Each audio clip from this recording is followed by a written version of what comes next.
Hello, everybody. Joshua Hatton here. Just reminding you that today's episode is a remix episode. Jason, Jess, and I are officially on vacation. To our friends overseas, that is, we are officially on holiday. And so we decided to, for this Christmas edition, or Christmas Eve edition, we decided to post one of our favorite interviews of all time. And really, it's in honor of a friend of the podcast. It's in honor of our friend Matthew Rhys, who has a new show that just came out on Netflix just last month called The Beast in Me. If you have Netflix and you've watched it already, good on you. It's a great show, and I know you know what I'm talking about. If you have not seen it yet and you have Netflix, you now know what to be doing. Stop what you're doing. Go watch The Beast in Me. It is a fan-freaking-tastic show. Matthew Rhys is great. Claire Danes is great. Screw it. Everybody in the whole show is really, really fantastic, and it's a really well-done story, well-scripted, well-acted. Matthew Rhys, if you're not familiar with who he is or what he's been in, well, A, shame on you, but B, you should know, right? I mean, between 2013 and 2018, he was in a really big show with his wife, Carrie Russell, called The Americans. And if you don't know that show, then hey, there's another show you should be checking out, because damn was it good. Damn was it absolutely addictive. Again, well written, well scripted, well acted. But between that show and The Beast in Me, he's been in a slew of other things. He was the co-star in A Beautiful Day in the Neighborhood alongside Tom Hanks, a movie about everybody's favorite American, Mr. Rogers. He was also the opening scene of Cocaine Bear. Hopefully everybody's seen that. I know I've seen that. Really fun movie. HBO had basically a revival of the Perry Mason show, but it was a really dark revival. He played the part of Perry Mason in that. Again, if you haven't seen that or any of these that I'm mentioning, I'm providing you with a list of really great shows, great movies to be watching. Another one, he played the part of George Carlin in the movie Saturday Night, about the first episode of Saturday Night Live to be aired. And then finally, I mentioned the Beast in Me. Now, he's been in a whole slew of other things between all of these other ones, but these are the ones that I've watched. Anyway, all this to say, again, Jason, Jess, and I are on holiday, so we wanted to share this super fun episode with you, sharing our conversation with friend of the pod, Matthew Rhys. This was recorded in 2019 in Matthew's basement in his kid's playroom. And I guess that's it. Oh, yeah, one last thing that I wanted to remind you is next week we are going to be off. There will be no episode next week.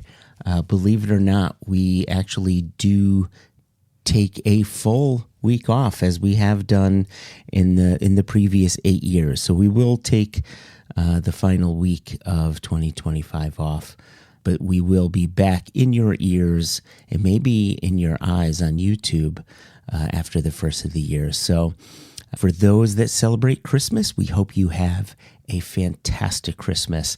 We hope everybody enjoys the New Year's celebration, and we will see you in 2026. Cheers, everybody.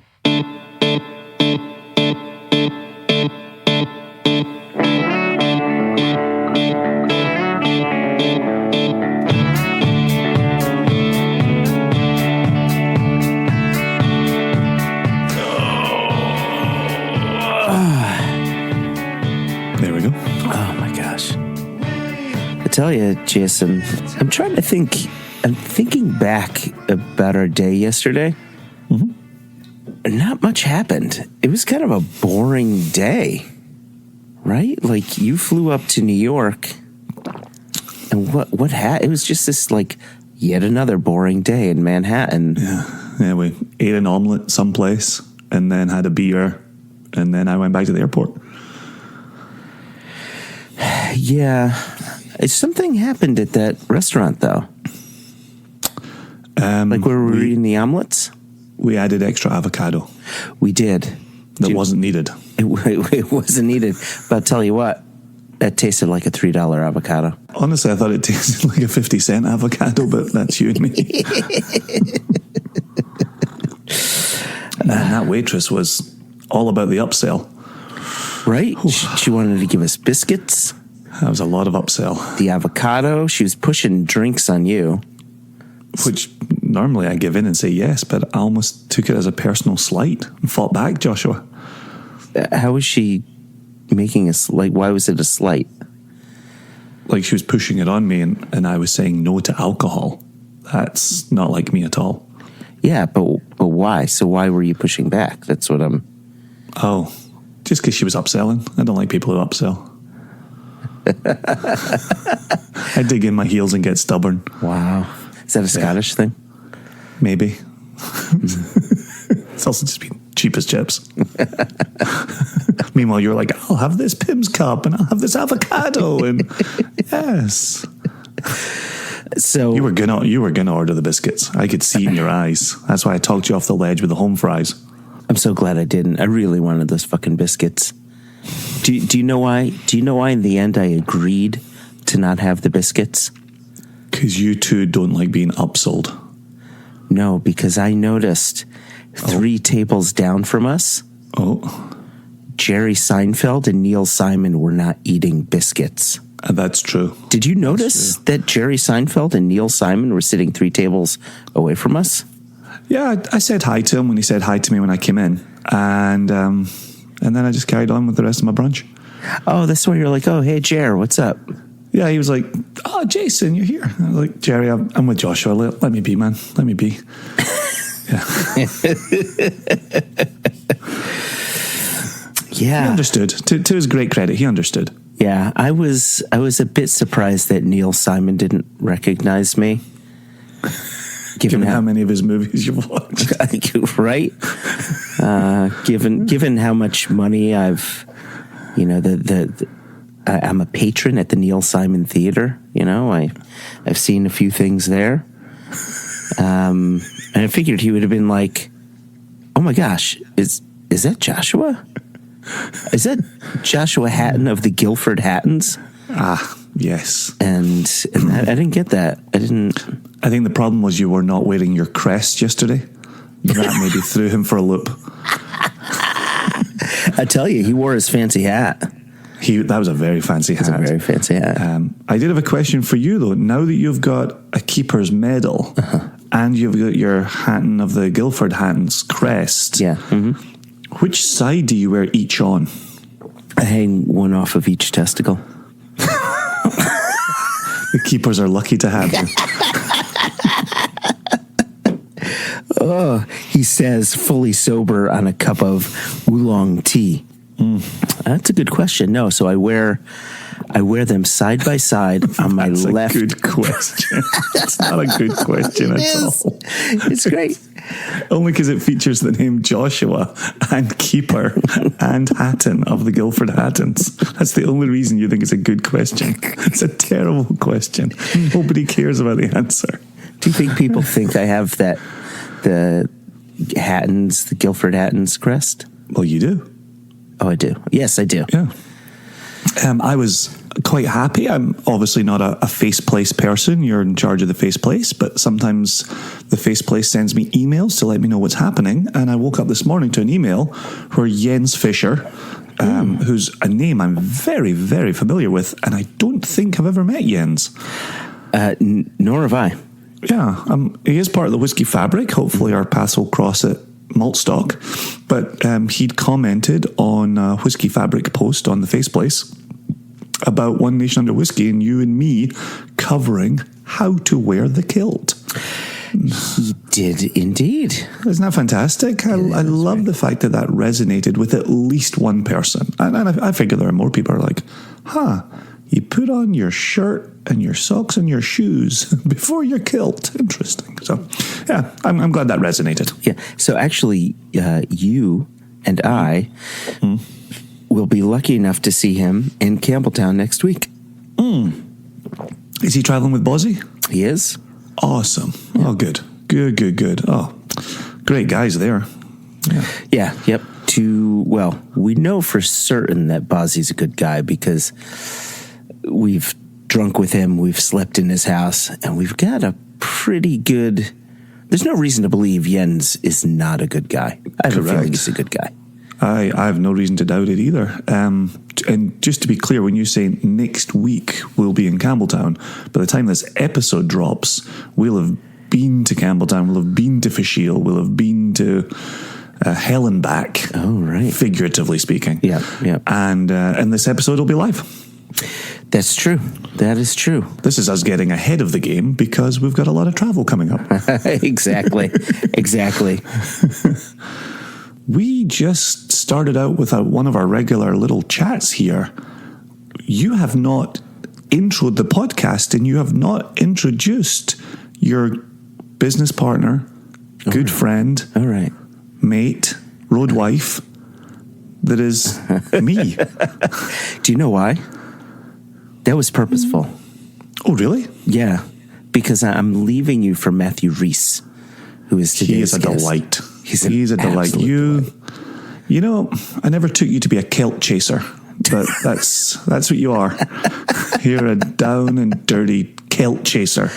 You just toss in your old Scotsman for your incoming fresh bit of Welshman. I was starstruck, Jason. I was starstruck. I know you were. You're a starstruck kind of guy. Well, here's the thing. It's the Americans, and I don't think I mentioned it on the podcast. I don't know why I would mention it on the podcast, but I mentioned it to you before. Back when I was going to the gym, before I hurt my foot, which was far too long ago, and yes, I should be going back to the gym and keep your jokes to yourself. For the record, Jason did not say a single word. You didn't have to. I looked at your eyes. You were saying it all in Morse code as you blinked. I think you read what you wanted to read in my eyes, Joshua. I read the hate in your eyes. And so I would go on the elliptical machine. I think they just call it the elliptical, Joshua. But how will people know if it's a machine or not? You have to let them know. It's like, I think by definition, are you also telling people I gotta go make a phone call on the telephone machine? I gotta make a phone call on the telephone machine. Well, why do you refer to Google as the Google machine? Because I am also old. So I would go onto the elliptical, and I had one show that was mine. Now, when Haida and I watch TV shows, she may have a couple that are just for her that she enjoys to watch, but there are a series of shows that we really enjoy watching together. But the Americans I took for my own, and that was my workout TV show. And I was addicted. I got up to second episode of the 4th season, and then I really hurt my foot. So I actually haven't finished the series, but I was, I couldn't tell if I was going to the gym more to get fit or more to watch the Americans. If you have to ask the question, you already know the answer. So anyways, this was my show. And then when we found out that he's involved with Penderyn. That was a wonderful connection. Right. And the folks from Penderyn knew him, and we said, boy, Nick, wink, wink, nudge, nudge, we'd love to interview him. And he graciously said, would love to talk to these guys. How did he say it? Graciously? What was that word you just used? Graciously? No, I said graciously. Okay, graciously. What's... You included some letters I hadn't heard in the word graciously before, but carry on. So yeah, so now I can see the hate in your eyes. And I don't think I'm inferring. So to sit in Matthew's base room. All the best words. Basement/kill room yesterday drinking whiskey and just having a conversation. Yeah. He actually put me at ease. Yes, of course, I was starstruck, but it felt like we were just sitting down with a mate having a conversation. Yeah, and that was my takeaway from it. As you know, I don't watch that much TV. And so for me, he was just that Welsh guy that we got to hang out with, which I loved. Yes, he's an Emmy award-winning actor, Welsh guy, with whom we got to hang out and drink great whiskey. But yeah, it was just chill. It was easy. He's a great lad. So you were saying you purposely didn't? Oh, because you were leaving. Yeah, you were leaving me for Matthew Rhys. So do you want to do the new intro where Matthew Rhys is your good friend, and then start the podcast with Matthew Rhys after that? Oh man, I like that idea. Okay, so I'm just going to pack up my bags, Joshua. Yep. I'm going to go out the door here. It's been a pleasure. I'm not going to lie to you. I've had an absolute fantastic 8 years with you. Yeah. And I understand that I've now been replaced by Matthew Rhys. So thanks, mate. Don't go yet. I just want to tell the listeners something before you leave for good. I don't know if I'm ready to hear his name come out of your mouth while I'm still sitting here. So I want our listeners to know that the conversation that Jason and I had with Matthew yesterday, we're leaving in its entirety. And so the episode is just going to end with his misconception, a little conversation, little chatter after that, after that, and then it's just going to trail off. So cool. So we'll do that. I'll intro it, and it's been a good time, Jason. Thanks, man. Yeah. Thanks. Well, thanks, listeners. Thanks for all your support, Joshua. Thank you for your support, and best of luck with your new podcast. Hello, everybody. This is Joshua Hatton with One Nation Under Whiskey. I'm joined today and now and forever, joined as always by my good friend and now business partner, the Emmy award-winning actor, Matthew Rhys. Matthew, take it away. The picture happens, and what happened there? That'll be the picture that we use for Yes. We were shooting corks off each other's heads. William, don't tell. Yeah. Just another day in paradise. Yeah. Lovely. Look at that. Waveforms look good. Working. This room is acoustically fine. Just aesthetically challenged. I don't know, you have archways. It's hard to argue with archways. Well, that's true. It's almost a distillery. Yeah. Well, cheers. Cheers. Thank you so much for having us. Yes, good to have you in the kill room. Basement. It's great to be here. Yes. Says everybody one time. Yeah, just the once. Oh, that's good. That is good. So what I've poured us is the Madeira, the Penderyn Madeira finish. So the Gold Series, 46% alcohol, 7-8ish years, somewhere around there. First starts off as life in first fill bourbon, then is transferred into Madeira casks. And then how long in Madeira? That's an excellent question. Yeah, you can't bamboozle me with your numbers. No. So I think it's about 3 3/4 years. 3 and 3. That sounds about right. We're just making shit up. Yes. Not even drunk, and it's off to the races. You really owned that. Yeah. Well, you know what it is? The finishing time changes from batch to batch to batch. Oh, does it? It does, because because everything is bottled in batches, and because whiskey matures in different ways in casks all the time, they have to play with, okay, how long is this going to stay in the bourbon cask? How long will this stay in the Madeira cask? As they marry the final product together to make it taste like the previous batch. Okay, that makes sense. So, right? Yeah. So if you've ever seen a bottle, now Penderyn doesn't have age statements, but if you go to a shop and you see like Lafroig 10-year-old or what have you, there could be 11, 12, 13-year-old stuff in there. And it's just because they need to mix in other products to make that 10-year-old tastes like the previous 10-year-old. Well, that's just not right. You've burst an enormous whiskey bubble for me. Nothing will taste the same now.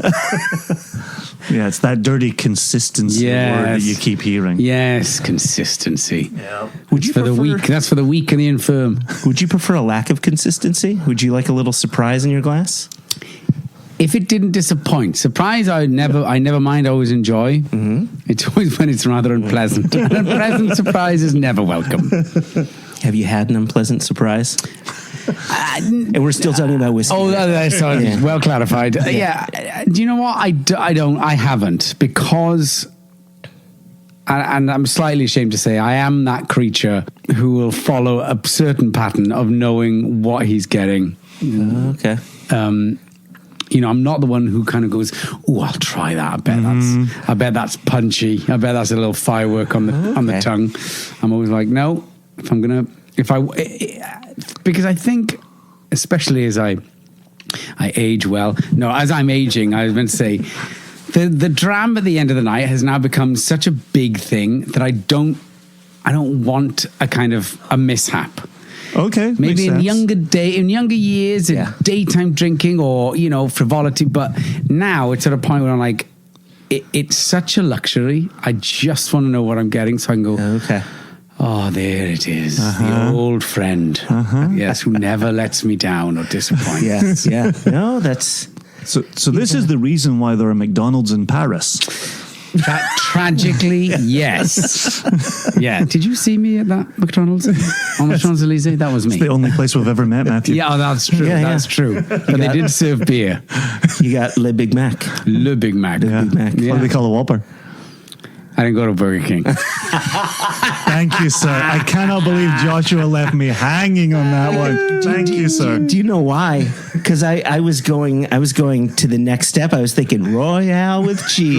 Oh, you were already there. I was already there. You got to stay in the moment, man. Frogger, yes. Yeah, my wife tells me this all the time. Yes, you're already present, there. Okay. Present. Buy me a present. Now, what are you getting on the nose there? Oh. For me, it's so bright with pear drops. Oh, it's straight from the candy shop. It is sweet, yeah. Oh yeah, pear. Yeah. I'm getting boiled raspberries. Boil it and reduce it a little bit, so you can put it over a little angel food cake. Oh, yeah. And you, Matthew? I was kind of, when you said pear, especially, but candy shop, there's something like a sort of. The word boiled and especially pear, it's like those the pear drops you used to get. It's like it's definitely it is bright. You get a little there's a little zing at the back of the nasal cavity. Did you ever get the rhubarb and custard boiled? I was sweets? just about, and then I thought, you question yourself, going, should I bring that up? They'll probably go, what are you talking about? But yes, that was a strong one. Yeah. Okay. See, this is as the. This is where the Atlantic divides us. Right. Yes. Well, and you were asking me how the two of us met, and over the blogs, I would always put those notes right into my blogs whenever reviewing whatever the whiskey was. Yeah. And just saying, it's candy store stuff. Right. But yeah, those rhubarb and custard boiled sweets. Yes. They really do appear in a lot of different places. Very specific. When I got into whiskey, I started looking for various blogs, what were people drinking? What did they think about it? And I found his blog. And it was actually through his blog that he mentioned all these things. Parma violets and cola cubes. I was going to mention cola cubes to you as well. It has that kind of that reduced boiled sugar. And do you remember when you try and suck the sugar off them and just cut the roof of your mouth? Yeah. Glory days. For life in Wales and Scotland, life is suffering. That's how we do it, man. Yes, that's what even in sweets, the Celts would find suffering. Well, as someone who's never experienced that before, but needed to know what the hell he was talking about. And it wasn't just him. There's, any UK blogger is going to bring this up, or if there's a floral note, they may bring up heather or gorse, and all these things that I've never heard of in my life. So I would read his notes, and if there was something like Parma violets I hadn't heard of, I would actually buy some if I found a British shop or whatever, just to understand what the heck he's talking about. The one that took the longest time for me to work out that nobody knew what I was talking about, Halloween in Wales, is anything like us in Scotland? Monkey nuts. Well, the ones that you kind of you break open. Yes. Oh, so, yeah. So I would always talk to people, especially kind of young Isle of whiskies would have monkey nuts for me. Yeah. And so I moved to America and started telling people, like, I get monkey nuts on the palate. They were like, get out, you pervert. It did not go. Testicles, yes. What's funny is that I literally spent 3 years talking about monkey nuts on the palate. And no one said anything. Correct. Yeah. It took somebody being like, so when you say monkey nuts and we all giggle, what do you mean by monkey nuts? And I would say, well, it's kind of like, I guess it's like a peanut, but it comes in a shell and you have to crack it. And there's the dust and there's the skin. There's multi-layers here. And they were like, oh, you mean unshelled peanuts. Okay. Yeah, oh, right, yes. Okay, not very the different. scrotum of a chimpanzee, yes. So that was a bit different for us. Yeah, I see monkey nuts on the palate. I just think volume 7 right there. Yeah, I never saw the first 6. Okay. Anyway. But yeah, I'm so glad that you asked about tasting notes, what we're getting. Did you sip it yet? I haven't. Yes. I haven't watched you closely enough. What are you getting on the palate? See, this is where I go wildly wrong, because when I say things, people go, no, that's not there. That's not there. And I go, vanilla? Always a safe route. I don't think you'd be wrong with vanilla. There's a spice to it as well that I'm trying to grasp at. It's not quite ginger. It's like if you mix a little ginger and vanilla. Any nutmeg for you on the palate? Oh, yes. Yes, see? A little bit of nutmeg. Have either of you had golden milk before? Have you heard of that?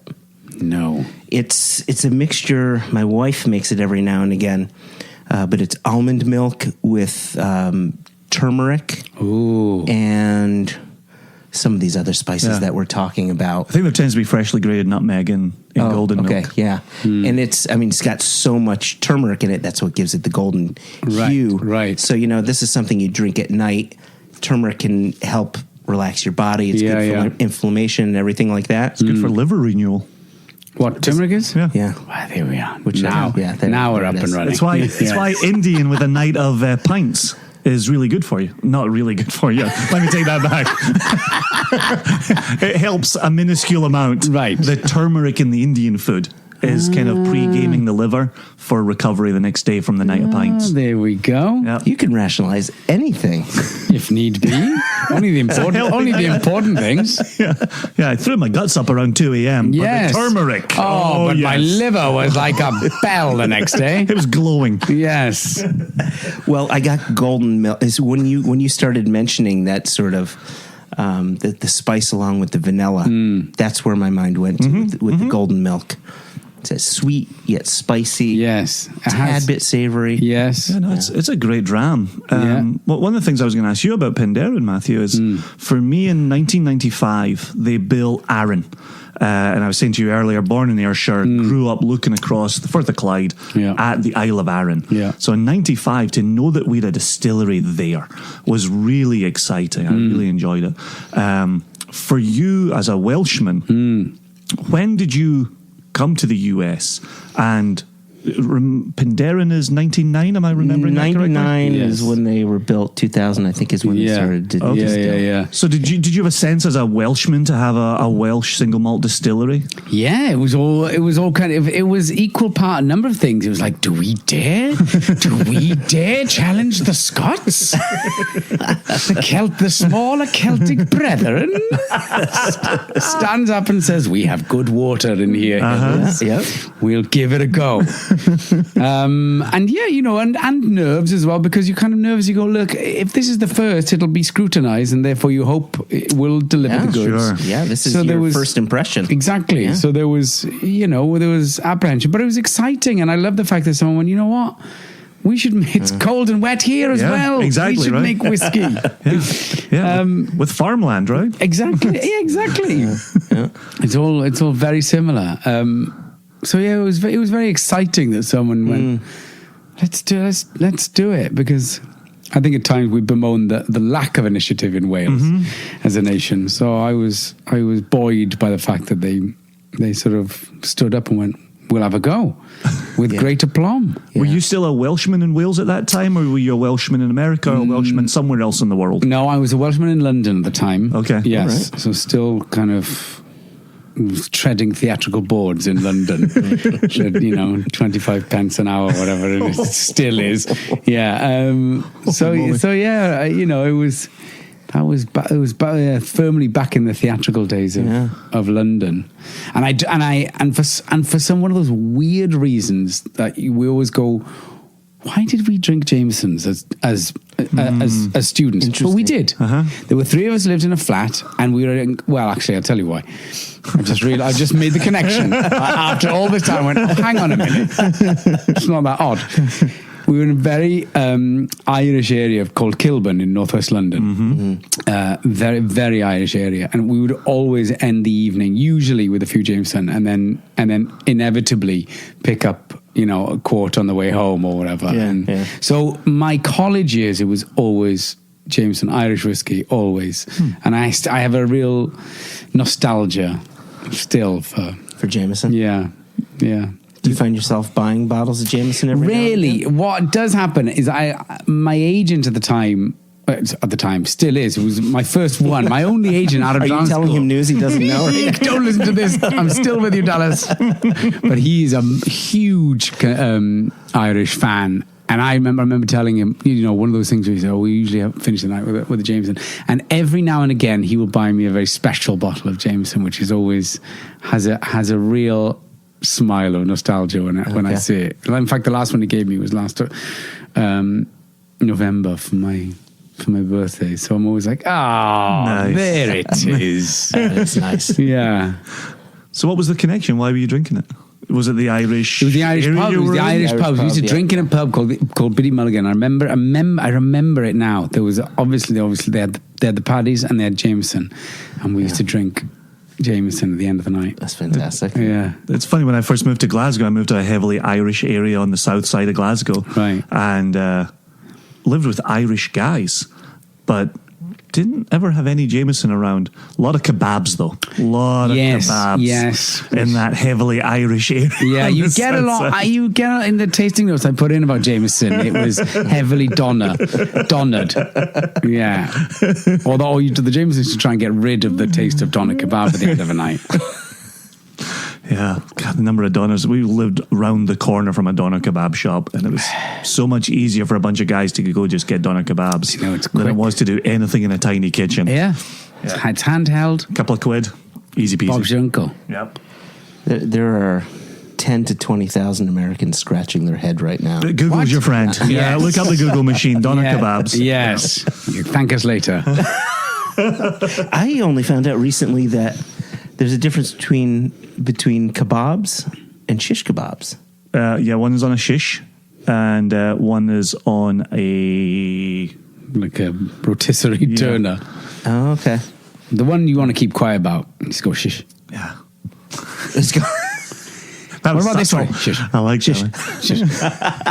That's for special people. Shish. Oh. So when did the dad jokes come in? Literally when I had a kid.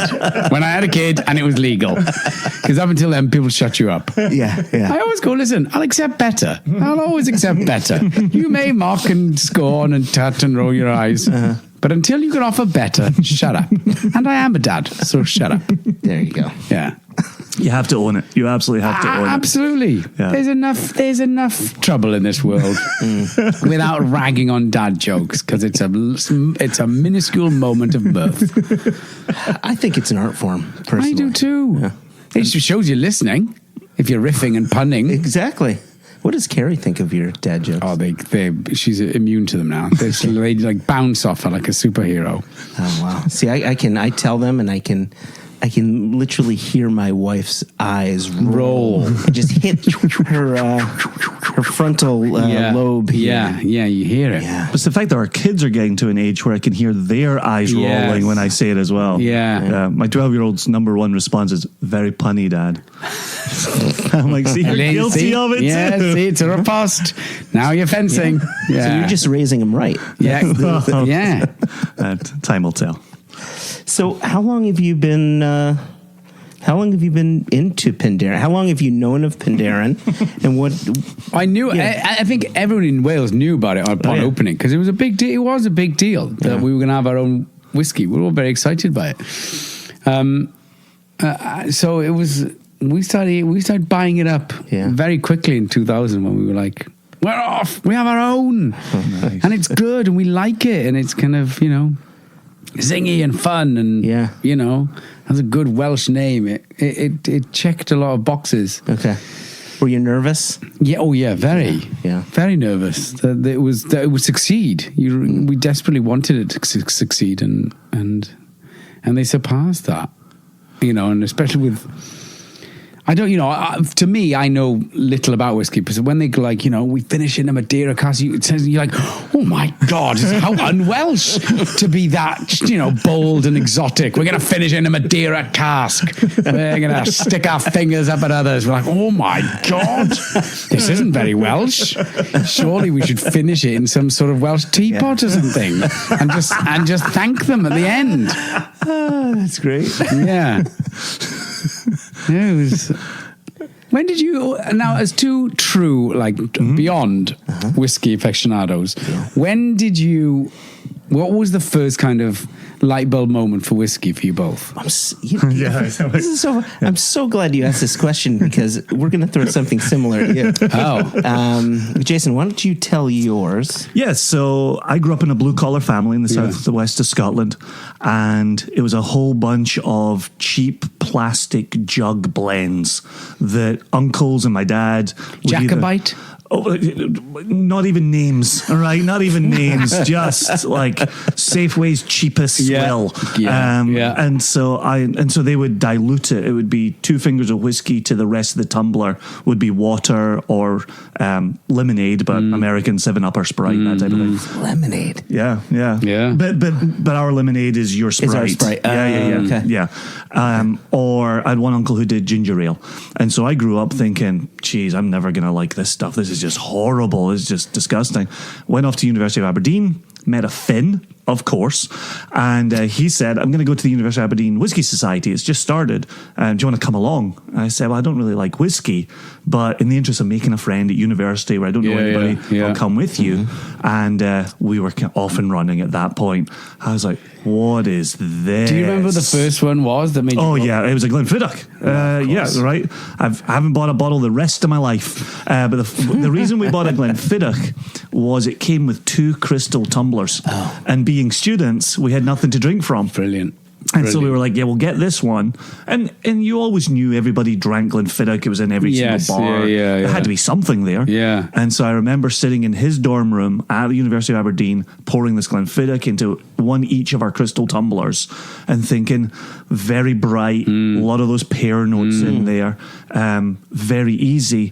But it had a profile that wasn't this cheap swill garbage that my family was drinking. Yeah. And I was like, oh, yeah. And then I remember the next time out, we had a Highland Park. And I was like, oh, Glenfiddich, thanks for the memories. It's me, it's not you. Yeah. Thank you for the Highland Park. Right. I will forever drink Highland Park. And then within a couple of months, I had a Lafroig 10.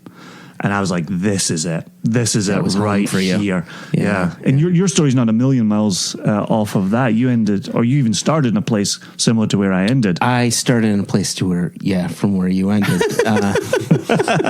As is the way. Yes. But what's interesting is I really didn't do much drinking until my mid to late 20s. What? I know.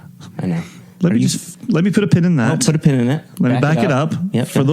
For people who are listening to us for the first time to hear Matthew Rhys. Yes.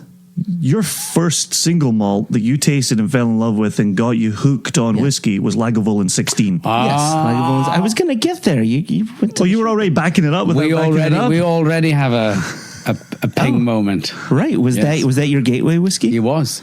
Look at that. And listen, I like Glenfiddich. Thank you, Jameson, for those student years. I'll always with great nostalgia go back to wee Jim, as we call him, and have a dram.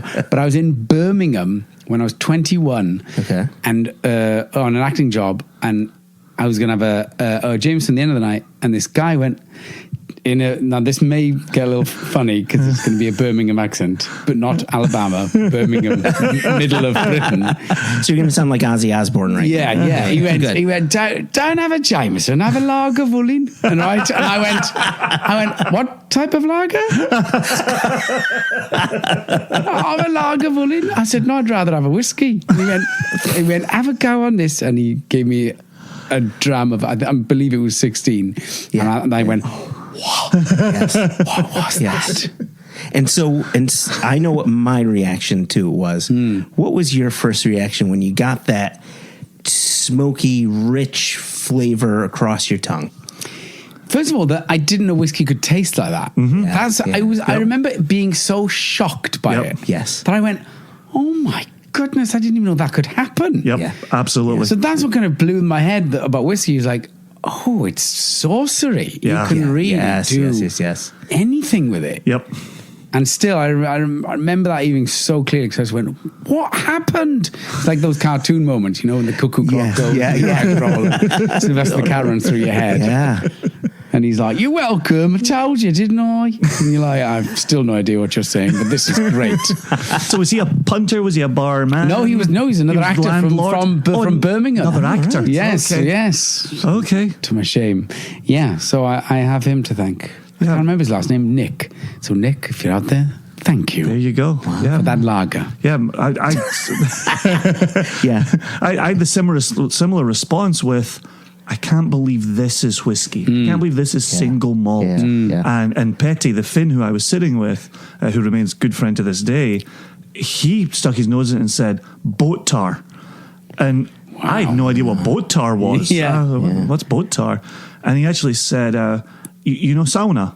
And I said, no. Like, I know what they are. I know what the word means, but I've never been in a sauna. He says, well, we build them and then we coat them in boat tar.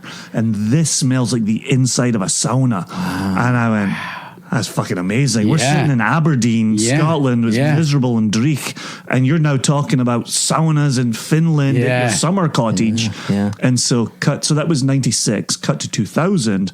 I travel with my now wife to Finland. We go and sound our first Finnish sauna, and I go, that's Lefroy 10. He nailed it. He knew. Oh, that's Are you great. still in touch with him? Absolutely, yeah. Are you really? Yeah, he lived in DC. He's with the Finnish Ministry of Defence, and he was stationed in DC for 3 years because I was in Virginia. No way. And so, we'd meet up and drink and share stories. And Petty Pirainen, he's a fantastic guy, still great friends to this day. Brilliant. Is that how you pronounce his last name? Yeah, it's just as it sounds. Pirainen. Well, I have a friend named Kimo who has the same last name, but I've been saying Peronin the whole time, and he hasn't punched me yet. He might be Italian. Let me tell you this. He hates your guts. It could be a Peroni lager. Yeah. Kimo hates your guts. Kimo hates my guts. Just so you know that he is Get it simmering. out of the way. Yeah, he's a Finn just simmering away on his hatred for Joshua Hatton. Unlike the Finns to simmer. Still waters run deep with that mob. That's why they get as drunk as they do. I thought we drank. Yeah. I thought we drank in Scotland. I went to Midsummer Fest. I tapped out after day 1.5, and they went for 4 days. I was like, no, thank you. Yeah. Nope. No, I love myself more than this. Yeah, Olympiads. Oh yeah, gold medalists. Yeah, pros. So sorry, I put a pin in your story and I cut to the punchline. Well, no, so you got to the punchline. So let's fast forward to that punchline. Oh, music to my ears. You want me to back it up? Skip to the end. So it was at my synagogue, actually, and there was a congregant. So our services are Friday nights. So you'd have dinner, you'd go to synagogue, you'd have your service, and then after the service is something called an oneg, where you just have coffee and dessert, cakes, things like that. And this congregant would bring in 5-6 whiskeys every Friday. What? Yes. Wow. Where was this synagogue?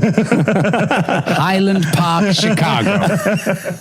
And he would always have them out, and I wasn't much of a drinker. I am backing it up a little bit. So I spent the majority of my teens not drinking, not smoking, not doing anything. I was very much against it. But then I had a beer here, and then when I met my wife, we would, do martinis and things like that. But I always stayed away from whiskey because I just imagined that was the devil's work. Not too far. Yes. Not too far. For men in skirts and tam o'shanters. But I figured I'll give it a go. And his name was Tom. Is that his name? Let's call it Tom. It was Tom. I love this was to you for confirmation. Was that his name? Was that his name? Yeah, it was that Tom. Yeah, Probably. Tom Alpert. That's it. That's not his name. Anyway. Big Tom. Mr. Alpert. Bruce Alpert. That's what it was. Terry's husband. Terry. It's Terry's husband. That's right. So he had all of these whiskeys, and I said, look, I don't know these from anything. What would you suggest? And he said, do you want something sweet or do you want something smoky? And I said, I didn't know that whiskey could be smoky. Right. That sounds interesting. Yes. He says, why don't you try this one? So he pours me in this little cup, the Lagavulin 16. And just like you, I took a sip, and I couldn't understand how flavors like this could exist. And first it was the flavor, and then immediately I was transported to 15 years prior, camping with my dad. I was getting the smell of the damp earth. I was getting the campfire. I was getting, the autumn leaves falling, everything. And what blew my mind was that it wasn't just flavor. It was evoking memory, and a pleasant memory at that. And it was at that point I said, oh, there's something to this. And because I wasn't much of a drinker prior, I never really liked getting drunk, and I was scared of going from point A to point B really fast. And I liked the idea that it wasn't something that just transports you from point A to point B. It transports you back in time. Yeah. And that just blew my mind. And it wasn't a few weeks after that I started looking for more whiskeys, looking for people who wrote about whiskeys. What's good? I don't know what's good. Yeah. And then that's how I found my work wife. Magical. I do. Joshua, I do. If only the listeners could see me tearing up at this moment. I think we'll take a brief interlude. Which would be a perfect time to put something else into our glass. Yes. So while I get that, Yes. Jason and I had it. Did you want to pose the question, or would you like me to pose the question? I have a different question. You can pose a question. So can you get the whiskey while I pose the question? Oh, careful of the Nerf gun. I believe it's cocked. Should I get a photo before I'm... Could go off. Yeah, so, Yes. So this bottle, oh yeah, get it with that, yeah. This bottle is actually, hold on, something that was given to me by Sean from Penderyn. Right. Yep. And she wanted us to open this with you. Oh. And wanted to leave the remainder of the contents In the kill room. with you. What In the happened to kill room. Matthew? We left him in a basement with a bottle of Welsh whiskey. Oh. Hasn't been seen or heard of since. So this is a single cask of their rich oak expression. Oh. It is full cask Look at that strength. colour. The color is freaking gorgeous. Isn't it? What's it, 57.9%? 1.21 gigawatts? Something like that? 59.8. That was close. Heavens. Now, maybe you could, I should have Googled this, but the term proof Yes. of alcohol. I'm sure you've gone over this in podcasts. Yes, but So I'm happy you can do the quick recap Yes. for me. Okay, so first off, you're talking to a person who absolutely hates that term. Oh. And there's a reason why. And this will come in the explanation. Yes. So we use proof in the U.S. It's a very common term. Someone will see a bottle of Jack Daniels that says 40% alcohol, and someone says, oh, that's 80 proof. Right. Right? So it's really easy in the U.S. to figure out what a proof is. You take the alcohol by volume, you double it, you have your proof. Right. If it's 60% alcohol, it's 120 proof, and Right. so on. Right. But in the UK, if you said, this is 100 proof, now I just told you what we do in the US, you would say that's 50% alcohol. In the UK, it's 57.1% alcohol. Ooh. And that gets back to the days when rum was being rationed, Right. for war efforts and such. Yes. And there was also taxes and things like that as it relates to alcohol. And the only way that they could figure out what the ABV was on the alcohol in the rum was they would take some of that and they would put it on the gunpowder and they would light it. And if the gunpowder popped, if it exploded, Yeah. that's proof. that means that it's at the proof they need it to be. However, Right. in the U.S., we were using really good French gunpowder. So at 50% alcohol, it sparked. But the UK were using crappy British. Well, we're known for that. Yeah. Yes. And so I damp powder, right? Damp Island, Scepted Isle, damp powder. But while you had worse gunpowder, you got better alcohol because you get the higher ABV with your 100 proof. Yes. So and they still won Waterloo. That showed them. Yes. So my question to you, and you can ponder. My question is, you can ponder this as you're nosing this. What was your spark when it comes to acting? When it comes to what you do, what your life is? What sparked you to say, I think this might be for me? I think this is something I want to explore. I had a light bulb. In Wales, there's a very big cultural tradition. Twice a year, many children in all walks of life are kind of kicked onto a stage and told to recite poetry, sing, dance, or do whatever. They're big advocates of the arts. Yeah. So from an early age, especially with chapel, reciting, you're on a stage and you're doing, and it's what you do allegedly for fun. You're told that it's fun. Okay. And then at 18, you kind of say, oh, it's time to, look at universities and get a real job and all the rest of it. And a friend of mine who was a year older than me said, well, I'm going to apply for drama school. And I said, what, you mean do this for a living? And that's where I think the Welsh kind of go, no, yes, this is for fun. It's for weekends, for fun. It's amateur dramatics. You don't do it for a living. You got to do something properly for a living. Yeah. But he did, and I kind of went, and he was from a very, very similar background, parents, teachers, as were mine. And he kind of paved the way. Fantastic actor called Johan Griffith, and he kind of, I then had the ammunition to go home and go, well, Johan's going to try for drama school. I wondered if I could. Wow. And they were like, well, you can try for 2 drama schools and for 5 universities because you should. I think the Welsh as a nation, let alone my parents, big into education. Yeah, sure. So it was all about getting an education. Then I got in. They were like, damn. Was this the Royal College of Music and Drama? Yeah, it was Royal Academy of Dramatic Arts in London. Yeah. Yeah, so that was about 93. Mm-hmm. Oh, wow. Okay. Oh, wow. Yes. We're all of a similar age here. Yes. So that was way back then. So it kind of all led a very natural course, basically from him going, I'm going to give it a go. That I went, we can do that. And also, you'd had kind of 2 who'd blazed a path, which were Richard Burton and Anthony Hopkins. And Hopkins especially still is an enormous hero. And he kind of thought, and he went to the Royal Academy as well. And I thought, well, if, he's led the way from Port Talbot. There's like Michael Sheen were doing the same. So it became a possibility, it became a very real possibility. And then it all kind of went from there. It all went wrong from there. Was there ever a point where you said, early on in your career, where you said, I don't know if I made the right decision? Oh, yeah. Yeah. I was going to ask that question as well with the 25 pence an hour rates. Yeah. Those times out of work when you're, scouring the Kilburn High Road for a doner kebab and you're going, oh, this was a bad idea. Yeah.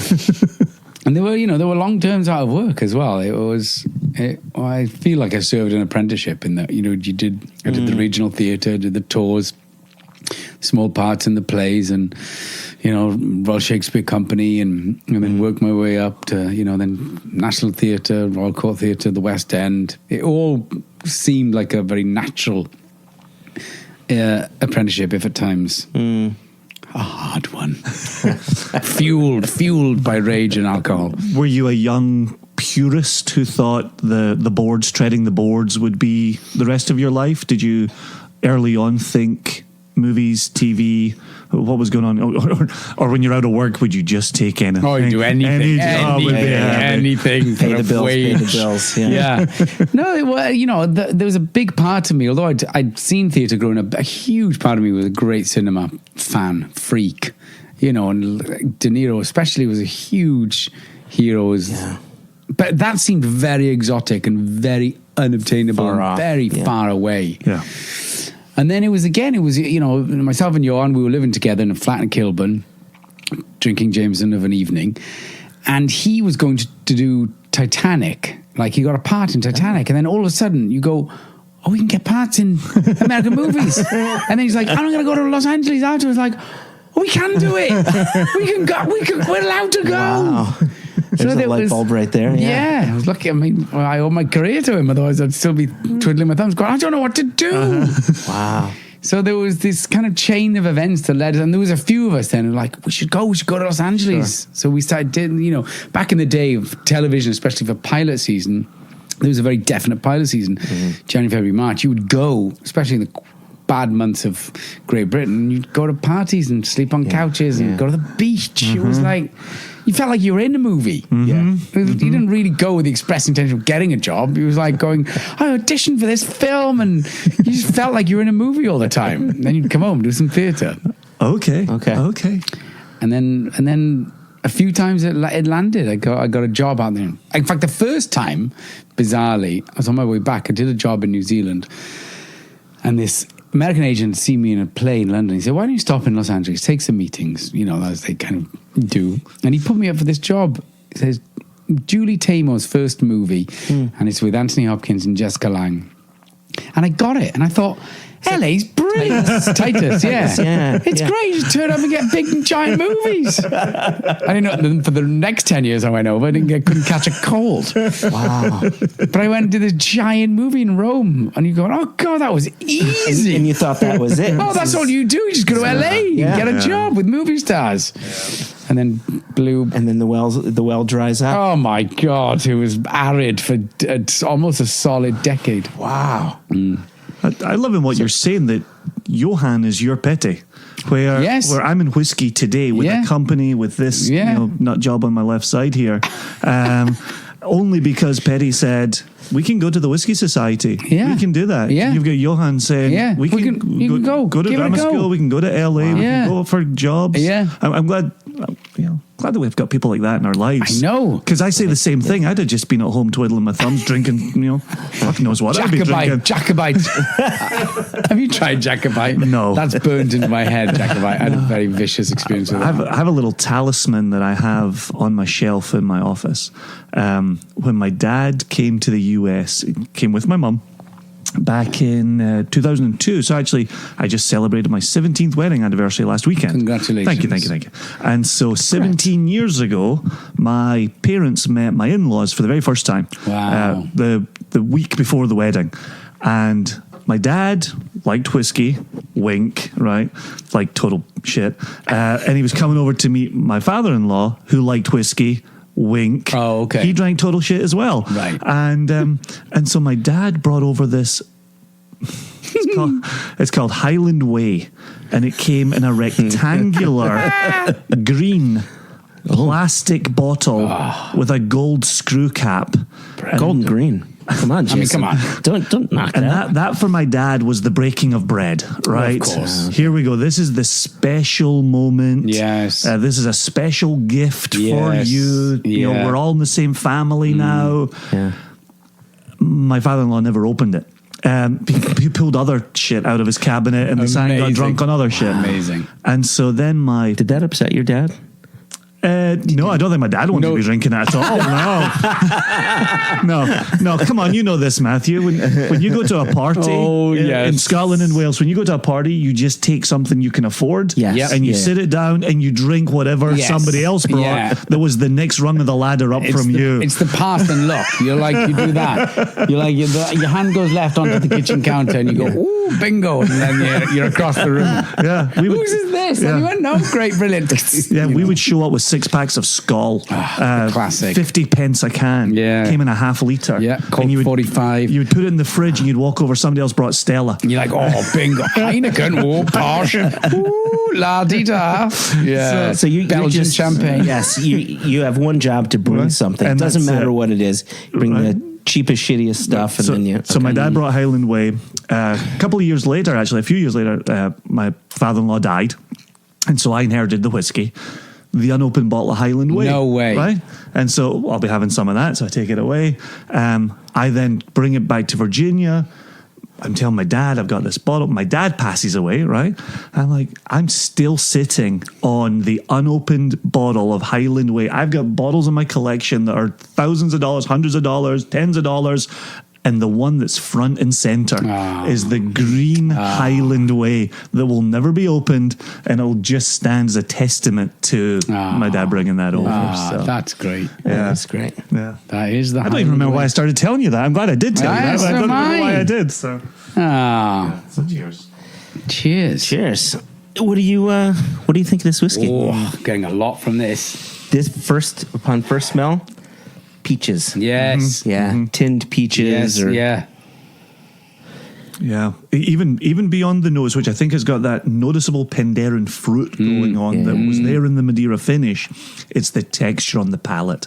I say it all the time with Single Cask Nation. There are some independent bottlers who are really into the color. And the first, we picked that up and said, oh, look at the color. The Ben Nevis, you look at the color. Yeah. We're not color guys. We're texture guys. Yeah. And it needs to be oily and unctuous. When you see oil in your glass, you know it's bringing flavor. You know it's bringing texture. You know you're going to chew on that whiskey. Yeah. And that's what I'm really digging about it. I love the flavors. I love the nose. I'm digging the texture. I was going to say tinned fruit. I was getting a lot. Like almost as pineapple-y in a way. Tiny bit. But it's syrupy. Yeah, really syrupy. In a good way. Yeah, absolutely. That's the texture, right? Yes. So that's when you can even smell the texture of the whiskey. That's nasal texture. We used to talk about this internally all the time and kind of thought we were a little bit crazy to be talking about nasal texture. Right. And we went to Westland in Seattle, who we love and respect, and they've got a sensory room where one of their checklists is nasal texture. And we were like, boom. We found our people. Okay, good. We knew we were right all along. Exactly. Yeah, made me happy. So you had mentioned doing a movie with Anthony Hopkins, Titus. Yeah. And I was watching, so I didn't watch it the night of, but anyway, I watched your acceptance speech for the Emmys, which congratulations. Mazel. Again, a belated mazel tov. Thanks. But one of the things that struck me about that is toward the end, you thanked Steven Spielberg. Okay. Now, for me, as a kid growing up, I was born in 73, and like Steven Spielberg can like poop out greatness, in my opinion. And if I was putting myself in your shoes, if I were that little kid, and then I became you as an actor and said, I'm thanking Steven Spielberg, like, holy crap. And then you talked about, looking up to Anthony Hopkins as being this person who could pave the way for other Welsh people to become big actors, big name actors. Yeah. Was that weird?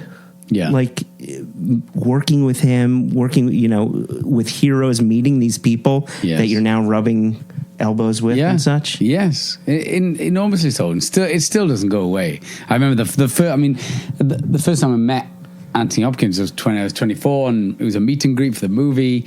And he literally is just walking out. He knows people of a certain stature, I think, know what they're bringing. So the ones who are great about it will take control, because everyone's like this. They'll walk up and goes, hello, my name's Tony. And you go, I know it is. And then when I did The Americans, I knew Steven Spielberg was one of the executive producers on it because of his company. And notes would come in from Steven, via the producers. But you knew it was from Steven. Yes, yeah. But, he was this faraway kind of godlike entity, which is what he's always been. Yeah. And then 2 years ago, he was going to make The Post with Meryl Streep and Tom Hanks. So I got a call from his office saying, can you come in to meet Steven? And I just went, wow. No, I can't. I'm so sorry, I can't. Wow. And that was... up until that point, at that point, I'd met an inordinate amount, fortunately, I've been fortunate to meet very famous people. But that, like you, like us, possibly, Meeting Spielberg was equal part a number of things. Terrifying, and he's the nicest person in the world. Yeah. Kind of awe-inspiring, shocking, numbing. It was like I couldn't quite control myself. And I'm very, unbeknown to me, what he was going to do, he was just going to offer me the part in the room. And I couldn't react. I didn't even say I didn't say anything. Wow. I think he must be looking at me, I'm not sure we want to do this, because I was just going... Or he's like, that's one cool customer. He didn't jump out of his chair. Holy shit, that guy has got balls like you wouldn't believe. Like, he now tells stories about meeting Matthew Rhys for the first time. I'm like, you wouldn't believe the that Iceman? guy. Oh, yeah, nothing. Nothing. Ice in his veins, that guy. Yeah. He doesn't need a rock. It's inside him. Yes, you were depends to the meeting. Just Yeah.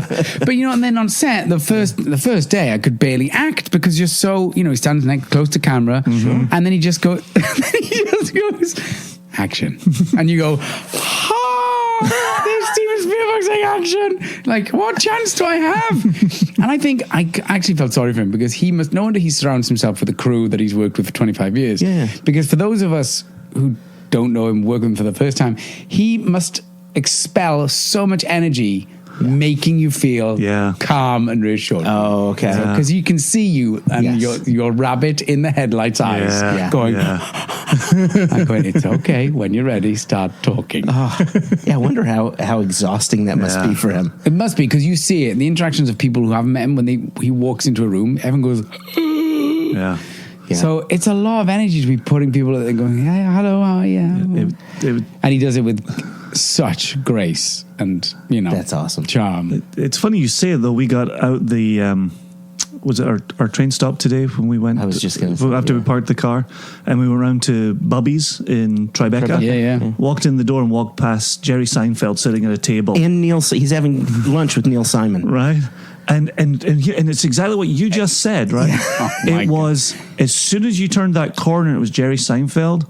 He was talking to Neil. His arms were out. His voice was elevated. I can't do it. Jerry's, and I'm definitely not going to try. Jerry Seinfeld was clearly in that room, and everybody clearly knew that Jerry Seinfeld was in that room. Right. Nobody was bothering for pictures. Yeah. Nobody was stopping to talk or anything. It was like, he's a dude eating his lunch. Yeah.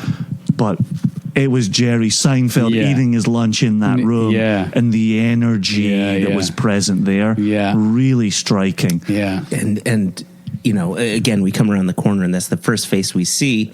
And then I look at him, and then I look back, and I see he's talking to an older gentleman who looked familiar. I said, okay, I think I knew who that is, but holy crap, Jerry Seinfeld. Then we sit down, we order our meal, and I look over. I think that's Neil Simon, which his movies just... Growing up, I would watch them on repeat. His delivery on there is just beautiful. What, could you hear what they were talking about? Yeah, no, unfortunately not. But so I'm texting my wife, and I said, we're 3 tables away from Jerry Seinfeld. Holy crap, where are you? Blah, blah, blah. A couple minutes later.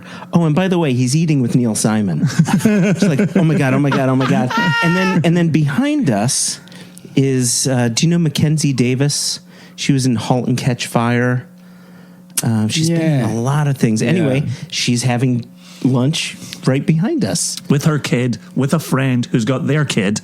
Right? It's all very normal. Yeah, and it's kind of like, okay, just be normal. Yeah, just be normal. And it's kind of fun. Yeah. You gotta love New York for that, right? That's the well. It's funny because even just before we walked in, he says, "Hey, I think that's Bobby De Niro's apartment at the top of that building." Yeah, it is. Yeah, and I was like, "Oh, Bobby, it's Bobby De Niro's apartment." Yeah. Oh, okay, Joshua. Bobby De Niro lives there. Yeah. Travel to New York enough. That's Bobby De Niro's apartment. Yeah, that's Bob. Yeah, Bob's next to Bobby. Yeah.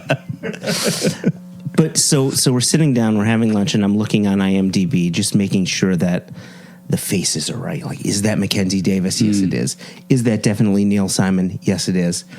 And it got me to thinking about something. Now, obviously, this is a whiskey podcast. Yes. And occasionally we have actors like yourselves, comedians, Garth Ennis. We've never had an Emmy Award winning actor. Never. Let's be honest here, pal. Well, Let's be honest. Bobby De Niro has been wanting to do it. You're like, Bob, settle down. But answer me this. Has Bobby De Niro won an Emmy? Oh, I don't know. Has he? I don't know. See that? He's got Something to Google after. something to Google. Even if Bobby De Niro comes on, we'll still have an Emmy Award winning actor. Yes. It's a prefix I'd like to be addressed by from now on. I hope it's on your business card. It is. Yeah, yes. Emmy Award winning actor. Yeah. Matthew Rhys. Yeah. Perfect. Yeah. Okay. So Emmy Award winning actor Matthew. Hello. So I'm sitting there. I'm on IMDb, and I got to thinking. This is a whiskey podcast. We should be talking about whiskey. We have been talking about whiskey. Yeah. But occasionally when we interview people who are not in the whiskey world, we try to figure out these sort of links, albeit sometimes quite tenuous. Yes, I am trying to remake Whiskey Galore. You'd be great in it, pal. I like to think I'd soar. And I got to thinking that there may be a connection here. So in the drinks world, whether it's spirits or wine or beer, if you're coming out with a new product, you have to create a label for that, right? We have labels on the Penderyn bottles, Single Gas Nation, etc. You create those labels. He's an Emmy Award winning actor. He knows what a label is. I have my own label now forever. Yes. And you submit them to an organization called the TTB, Tax and Trade Bureau, which we found out has a much longer name. There's many more letters than that, but they only go by the TTB. Yeah, that's enough. They used to be part of ATF, by the way. Anyway, so you submit the labels, and once the labels are approved, they're posted to... What do you mean approved? Why approved? Approved by who? The government. The government. Yeah. Well, the label can't be misleading or in any way? Correct, yeah. So the TTB is a government agency. Okay. Yeah. Graphics can be inappropriate. Okay. Yeah. You can't make false claims. Font has to be a certain size. No way. It has to be in a certain place for delivering certain information. You need your government warning in some place that's in a particular size font that's clearly denoted from the rest of the label. So he's an Emmy Award winning actor. I know. He knows this stuff. I know. I didn't. He was I didn't know he was any just of this. setting me up to say more. He's Yes. For those of you listening, they're prompting me with cue cards, saying, "Ask about the BBC." No, the TTB. We look like the Bob Dylan. Yeah. They just keep dropping them, and I have to ask them questions. We are in the basement mixing up the medicine. So yes, the apothecary. And that's it. That's the podcast. So you submit the labels to the TTB. Right. Once they get approved, then how long is that process? How long do you wait? Well, to be honest, we rely on our importer. We give them the label, they submit it. If there's issues with it, they come back and they'll say, you need to change the size of this font, or if we write tasting notes on our label, sometimes, like we'll say, notes of pineapple. And the TTB might say, are you trying to say there's pineapple in this whiskey? Yeah. Like, no, so you have to change your verbiage. Yeah. It's you can't silly. use iodine in a tasting note because it sounds like a nutritional claim. Oh my God. Yeah. I want to see that office. You're right. Excuse me. I think you'll find. Yeah. I don't know why he's from Britain all of a sudden. They all are. They import them. Johnny They Jobs. import them. Yeah. Exactly. Yeah. You have an excellent American accent that you do. Thanks. Yeah, nailed it. Yeah. But currently turnaround is 4 days. 4 days. So from the moment it's submitted to getting it returned. However, if you remember the government shutdown from earlier this year, 40 days. And so our regular After listeners, the shutdown. our regular listeners have been listening to us for quite a few episodes talking about being completely behind the 8 ball because we couldn't get any labels approved for casks that were sitting in Scotland in a schedule to be bottled and then imported to the United States. Because I'm sure those people in Scotland are like, we don't care. Exactly. But until we get approval, we can't contact the printer. The printer can't send anything to Scotland. Yeah, it's we were screwed for 40 days after the government shutdown. Thanks, Donald. We've said it early and often. So, back to my point. Yes, sir. So once a label is approved, then there is a public database where someone can just go and you can type in Lagavulin and you can see what new might be coming from Lagavulin. Regardless of how much they wanted to keep it a secret. We want to come out with this special release. Oh. But the label has to be approved. Oh. And once it's approved, anyone can check domain, it out, right? Correct. So there are people that troll the TTB website. And Label they'll say, spoilers. Yes. Give us 10 quid. Totally. No. And they say, hey, check what's coming up. They're not even looking for money. They're What are just they looking for? to break the news. Break the news before everybody else. They want to be Who does that? Trolls, label trolls. Label trolls. Lols. Lals. So my question to you Is how do we find them and kill them? how do we find And kill them with hammers. How do they bring them to the kill dungeon? Oh, that's very easy. Oh, this is perfect. Yes. Welcome to my label room. Have you already sold this place? Because I have a vision. Yes, we'll herd them in. It's a convention for label trolls. How do you feel? Because I think I mentioned this to you before. Yeah. I'm on IMDb all the time. We found you at last. There you go. How when you're doing new projects? Yeah. And now, granted, if you've got a movie coming out or a TV show, you spend a lot of time, I imagine, on press junkets and things like that. And that is just a load of work that you have to do to make sure people are aware of the things that you're doing, and you want to create excitement and so on and so forth. Yeah. Now, IMDb gets all of this information. Yeah. I know what projects you're working on because IMDb tells me. Yes. How do you feel about that? It's just part of the parcel now. Well, it's just a different age. Like I remember When all this was field. I know. But literally, I remember researching a part. You'd go to a library and look at books. Yeah. Now you research a part on YouTube. I remember taking a tape recorder to a part of England to get going over to Derbyshire and taping people. Now you just go on YouTube. Wow. So this my long-winded response is that it's become this thing of social media and up-to-date news, and you just have to accept it and go with it, because if you try and fight it, then forget it. Okay. And I'm not the great. In fact, I'm a terrible social media-lite. But I was told, you must Twitter. You're like, oh, are you on the Twitter machine? No. I am. Yeah. But I'm like, oh, I had a pie for my lunch. I'm always like, for God's sake. What kind of pie was it? A pork pie, the only kind of pie, Joshua. Dear Lord. Pumpkin pie, cherry pie. Yes. Pork Pie. Gristle. With not an ounce of pork in it. Hooves and ears. But that's what I've been saying to Joshua as well, is there's such a small percentage of people who are doing the trolling of TTB, doing the trolling of IMDb, that when you still go out for your press junket, there are people who are getting their information from that. Yeah. When we make our announcements for what's coming from Single Cast Nation, some people are hearing about it for the first time. Right. Many people are hearing about it for the first time. Yeah. But Joshua's got a little bone in him that he gets very upset with that spoiling of the surprise, the spoiling of the surprises. secret. I agree. And so he has that where he wants to respond. Right? Yeah, yes. How about you don't do that? How about you take that down? How about you stop doing that? It's not going anywhere.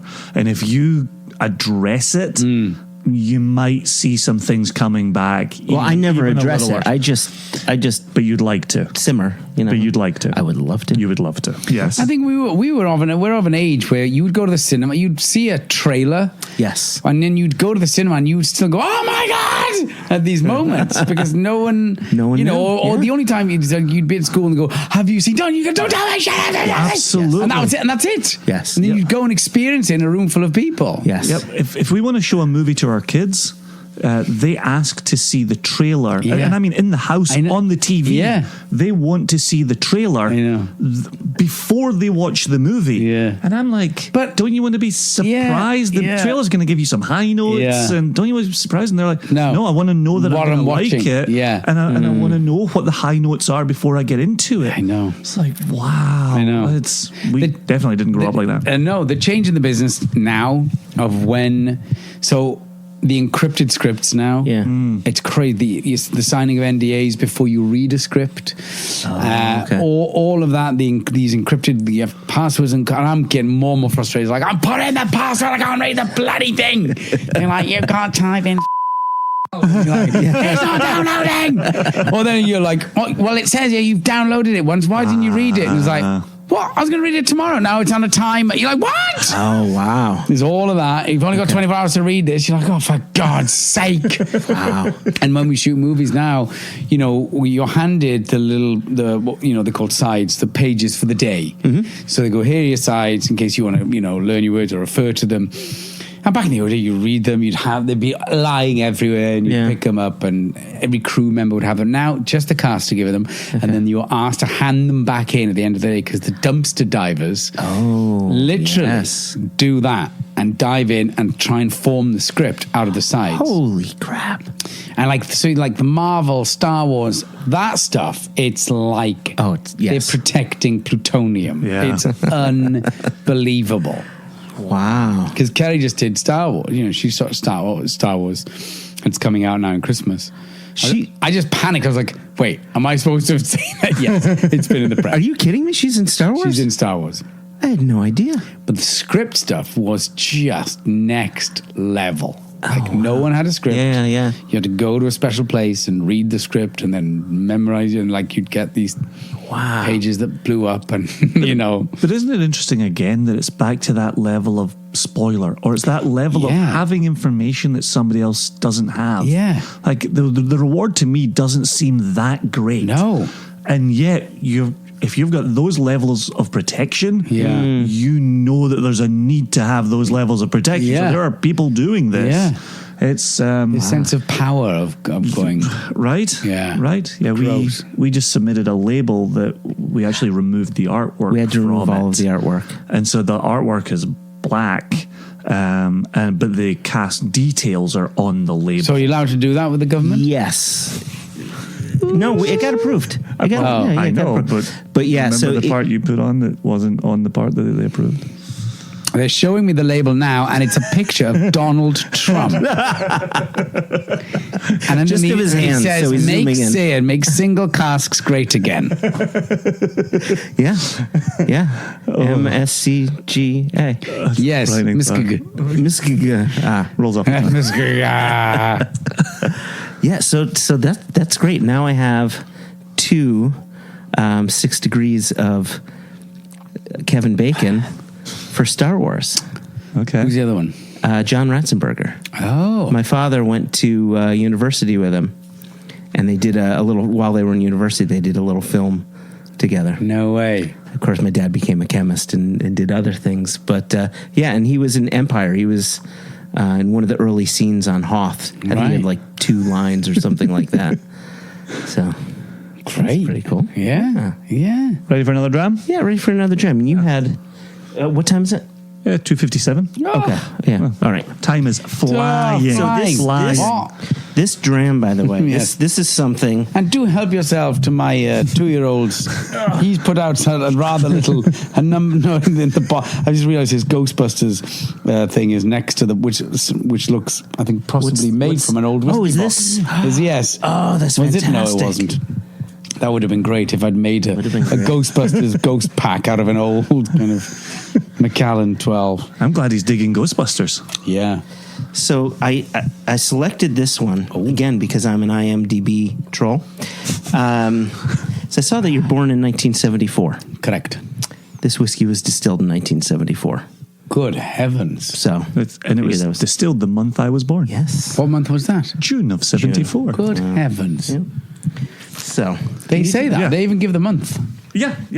Is that month and day? Yeah. The day. Is that I don't common? think we don't have the day on here. Right. But it is on the official paperwork. They have to give that. Do they? Yeah. Yeah, it's that paper trail again. Right, everybody. Thank you. I'm holding a mic. I'll give you more than that, man. Oh, that's good. Dear God. So this Rolling one, home. You're good. This Welsh, one man. is from the Invergordon Distillery. Thank you, sir. Thank you, sir. And this is a different style of whiskey. This is Just watch you don't scratch the table when you put it down. No, Yeah, yes, yeah, it's Be careful. yes, it's French. But anyway, I thought it'd be nice to have something that was. Well, I'm a year older than this. Yes, but he is. Cheers and cheers. Cheers, gents. Lovely. Oh, yeah, that's the stuff. So Invergordon is a grain distillery. So this is single grain Scotch whiskey. So it's distilled in a different way, right? Penderyn aside, Copper? yeah, copper. But Penderyn aside, most single malt producers use copper pot stills, and grain whiskey is produced in a column still. It's the same kind. Isn't that delicious? Yes. A minor Lagavulin moment there. It reminds you of what can be done. Sorcery. Wow. Yeah, old grain whiskey is well worth your time. It's well worth exploring. Really? Yeah. Oh, that follows the Penderyn really nicely. Agreed, 100%. You had such a nice thread running through the three whiskies. You're welcome. Well done. Well done. All because one said 74. I'm an Emmy Award winning whiskey pourer. Easy. Not everybody gets to say Emmy Award winning. No, that's Knock very it true. off. He'll be impossible to live with if he starts giving himself that title. Are there whiskey awards? Oh yeah. Oh yeah. Many. Well, What are the Oscars of the whiskey awards? The whiskey, is it Whiskey Magazine does the awards? Where are they? There's different kinds of awards. Oh, okay. Yeah, but so you have awards that are specific for whiskey, right? This, Lagavulin comes out with a new limited edition. It wins a gold award, wins a platinum or what have you. But then Whiskey Magazine has this Icons of Whiskey awards where they'll award, the brand ambassador of the year or the distiller of the year or lifetime achievements for, like David Stewart when he was 50 years in the industry. He's the master blender for the Balvenie, right? Wow. So Whiskey Magazine probably has the biggest award ceremony. And have you been? No. What? We need to gate crash. That needs to be gate crashed. Yeah. There's a lot of things to attend. Yes. A lot of things to go to. After we record this, actually, next week when we're back in Scotland, is Fisheel for the first time. So the Islay Festival of Music and Whiskey. And every distillery on Islay will have its own open day. They'll have its own distillery released just that day for people at the fish. And an island of, 3,000 people will double in size, at least double in size for the space of a week. And it'll mostly be, German accents in the air and really? Dutch accents in the air. Yeah, the Europeans will come in and hit it hard. Really? So, yeah, there won't be a lot of Scots there. And a lot of Illicks leave the island for the fish. Oh, right. Partly because you can rent out your house for an exorbitant amount of money. Right. And partly because you like Islay because it's Islay, not because it's doubled in size for a week. Yeah. So, right. Yeah. Have you been covering much of the Japanese whiskies? Mm-hmm. Yeah, we actually... the episode before this one was focused on Japanese whiskey. Yeah. So on top of Single Cask Nation, I work for the import company who brings in Penderyn, right? And who brings in Kilchoman, Port Ascaig, a bunch of other brands, including Single Cask Nation. But we also bring in Japanese whiskeys as well. Right. Single malt whiskey, rice-based distillates. And where's your standing on those? They're good. Yeah. Are they? Yeah. People ask me this all the time about the Japanese, English, when they brought in the English whiskey company. We don't talk about that. When Penderyn came along, right? People kept saying to me as a Scotsman, what do you think of this? Blasphemy. No, I said it's fantastic. Absolutely fantastic. Bring them in. Let's see the quality of the product. Yeah. And it's like you had said very early on, let's hope it's good. And if it's good, we'll all stand behind it. If it's not good, let's hope it gets better. Yeah. But all of them have had the good sense to bring in experts to set it up. They've got off to a good start. They haven't thought, well, let's deconstruct this glass of whiskey and let's start producing that. How do we make that happen? Right. Instead, they've brought in experts. Yeah. And so, no, I've always said more power to them. The Japanese stuff can be fantastic. Trouble now is it's so expensive and it's all on allocation. It's harder to afford it. It's harder to find it. Yeah. Stores that supported it from day one can no longer get it in. Why? Even though they helped build the category. It's supply and demand. Yeah, the majority of Really? Japanese whiskey is sold in Japan. Yeah, to give you just a quick glimpse into it, I've been drinking Japanese whiskeys since 2007, 2008, somewhere around there. And at that time, you can get a bottle of Yamazaki single malt, the 12-year-old for $35, or the 18-year-old for $90. And that was a lot for an 18-year-old at that time. That was a lot of money. lot. Like Highland Park 18 was cheaper than that. Yeah. Wow. And now the 12-year-old is somewhere between 120 and 150, and the 18-year-old I think is $600 to $800. If you can find it. If you can find it. Wow. And that's suggested retail price. That's not necessarily what the retailers will charge you, because they can charge whatever they want to charge. Wow. Yeah, so we see this a lot in whiskey where people chase the category. Yeah. And so we just had an American whiskey in the last month or so. I don't know if you're familiar with Henry McKenna Single Barrel. No. Great little release. You used to be able to find it for $30 a bottle. It was single barrel. It was 50% alcohol or 100 American proof. And Easy. And they would put down the exact date of distillation, and they would put down the exact date of bottling. And I actually gifted my kid one. It was always 10 years old. And on my kid's 10th birthday, I actually gifted him a bottle that was distilled the week He's a very before progressive he was born. father. Yeah. Very progressive father. And I'm so progressive, I said, and now we're going to put it away until you're 21. Yeah. And you'll thank me then. Right, and we'll open this in another 11 years, Yeah. but you've had a little gift. And so it won an award. You were just asking about awards. It won an award. You can no longer find it. It's now on allocation. If you can find it, the price is increased on it. It's just those little pockets where you're like, this is my whiskey here. And then boom, it can just be snapped away in a second because it won a bloody award. Right. You're like, don't win awards. I know. It's the curse. So how has winning an Emmy affected you? It's a curse. Everyone thinks you haven't worked for 9 months. Everyone just thinks you're too busy or too expensive now. And you're like, oh no, I'm just sat in a basement drinking whiskey. Help! You pronounce kill room wrong. Sorry. Yeah, silent K. And once again, thanks for making time for us. Oh, not at all. I have all the time in the world. But does that change? Would you be doing fewer auditions and things like that? Because obviously you're well-known name, been in so many things, but now as an award winner, does that affect your audition approach or how people approach you for projects? Yeah, the short answer is yes. And that is the true luxury of having done 20 odd years of auditioning. Yeah. Something comes in and go, you don't have to audition for this. And you go, the grail, the holy grail. I don't have to audition. Do you not like auditioning? No, the short answer. Is the short answer. Would anybody? I don't know if anyone knows. Get it or not. Yes, and obviously the numbers wise, you're not going to get far more than you do get. So you always prep, you learn words, you do this, you work on the scenes. Didn't get it. And those days of my life. Yeah.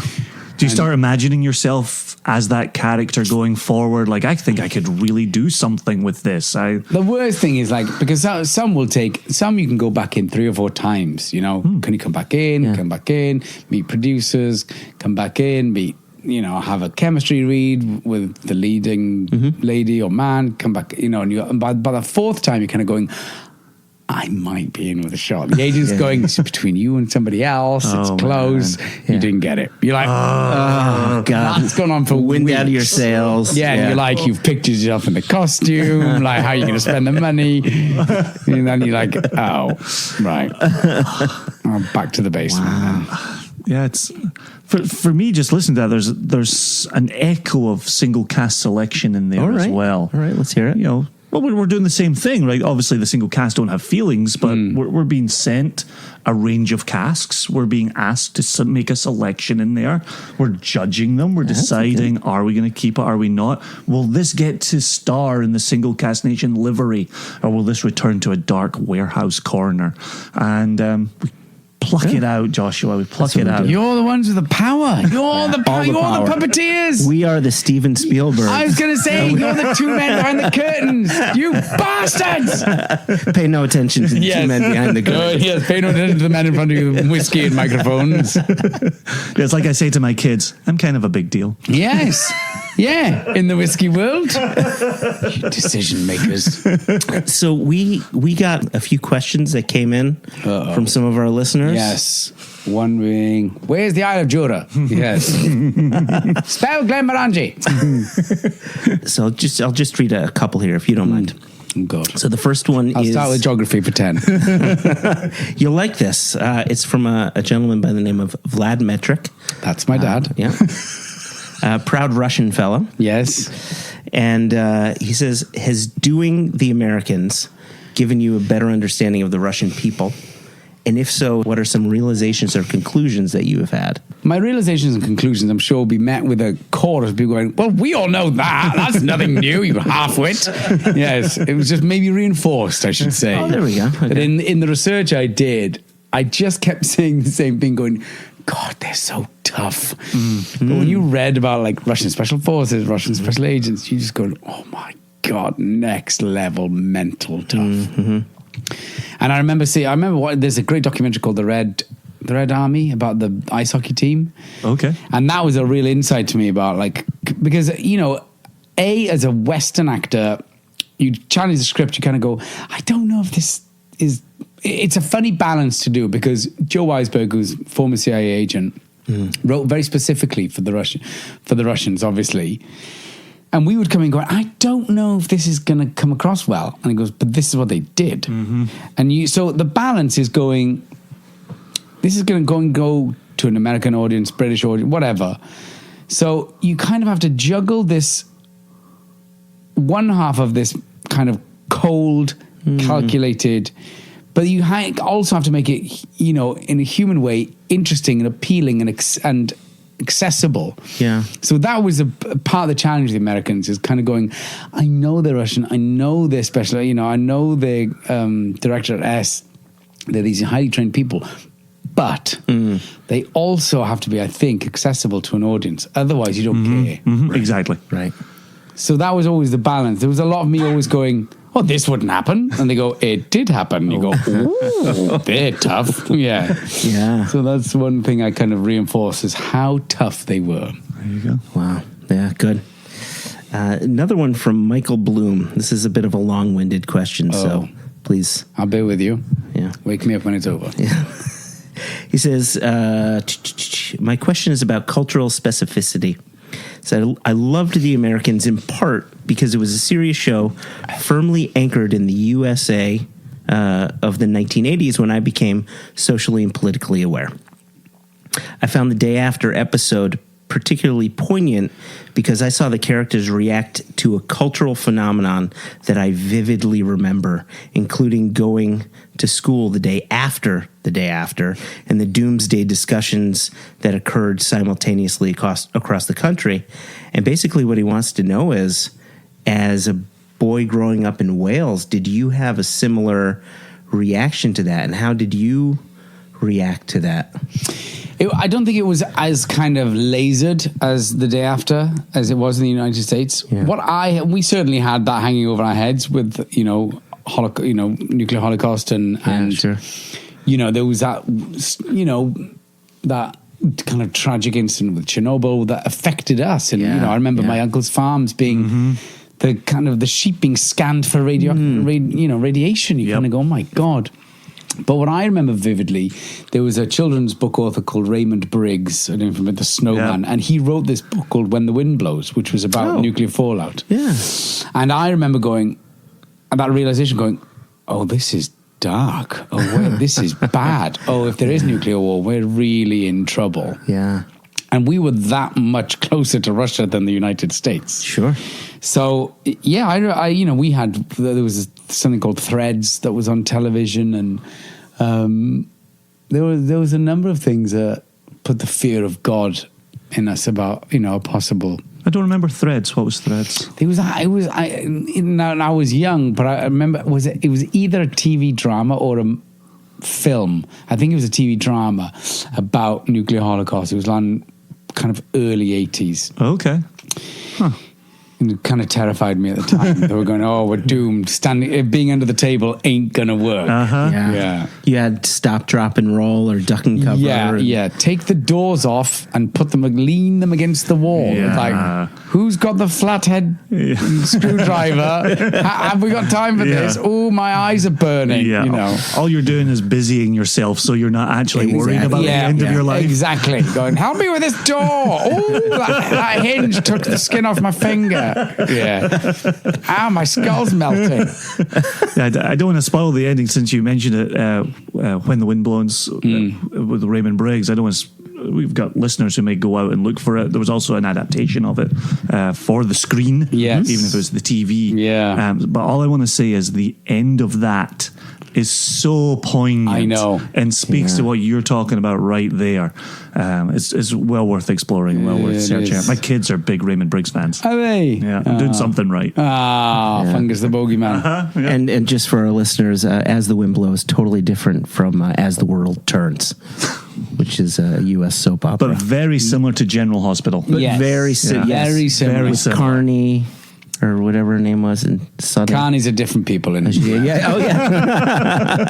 Small hands, smell of cabbage.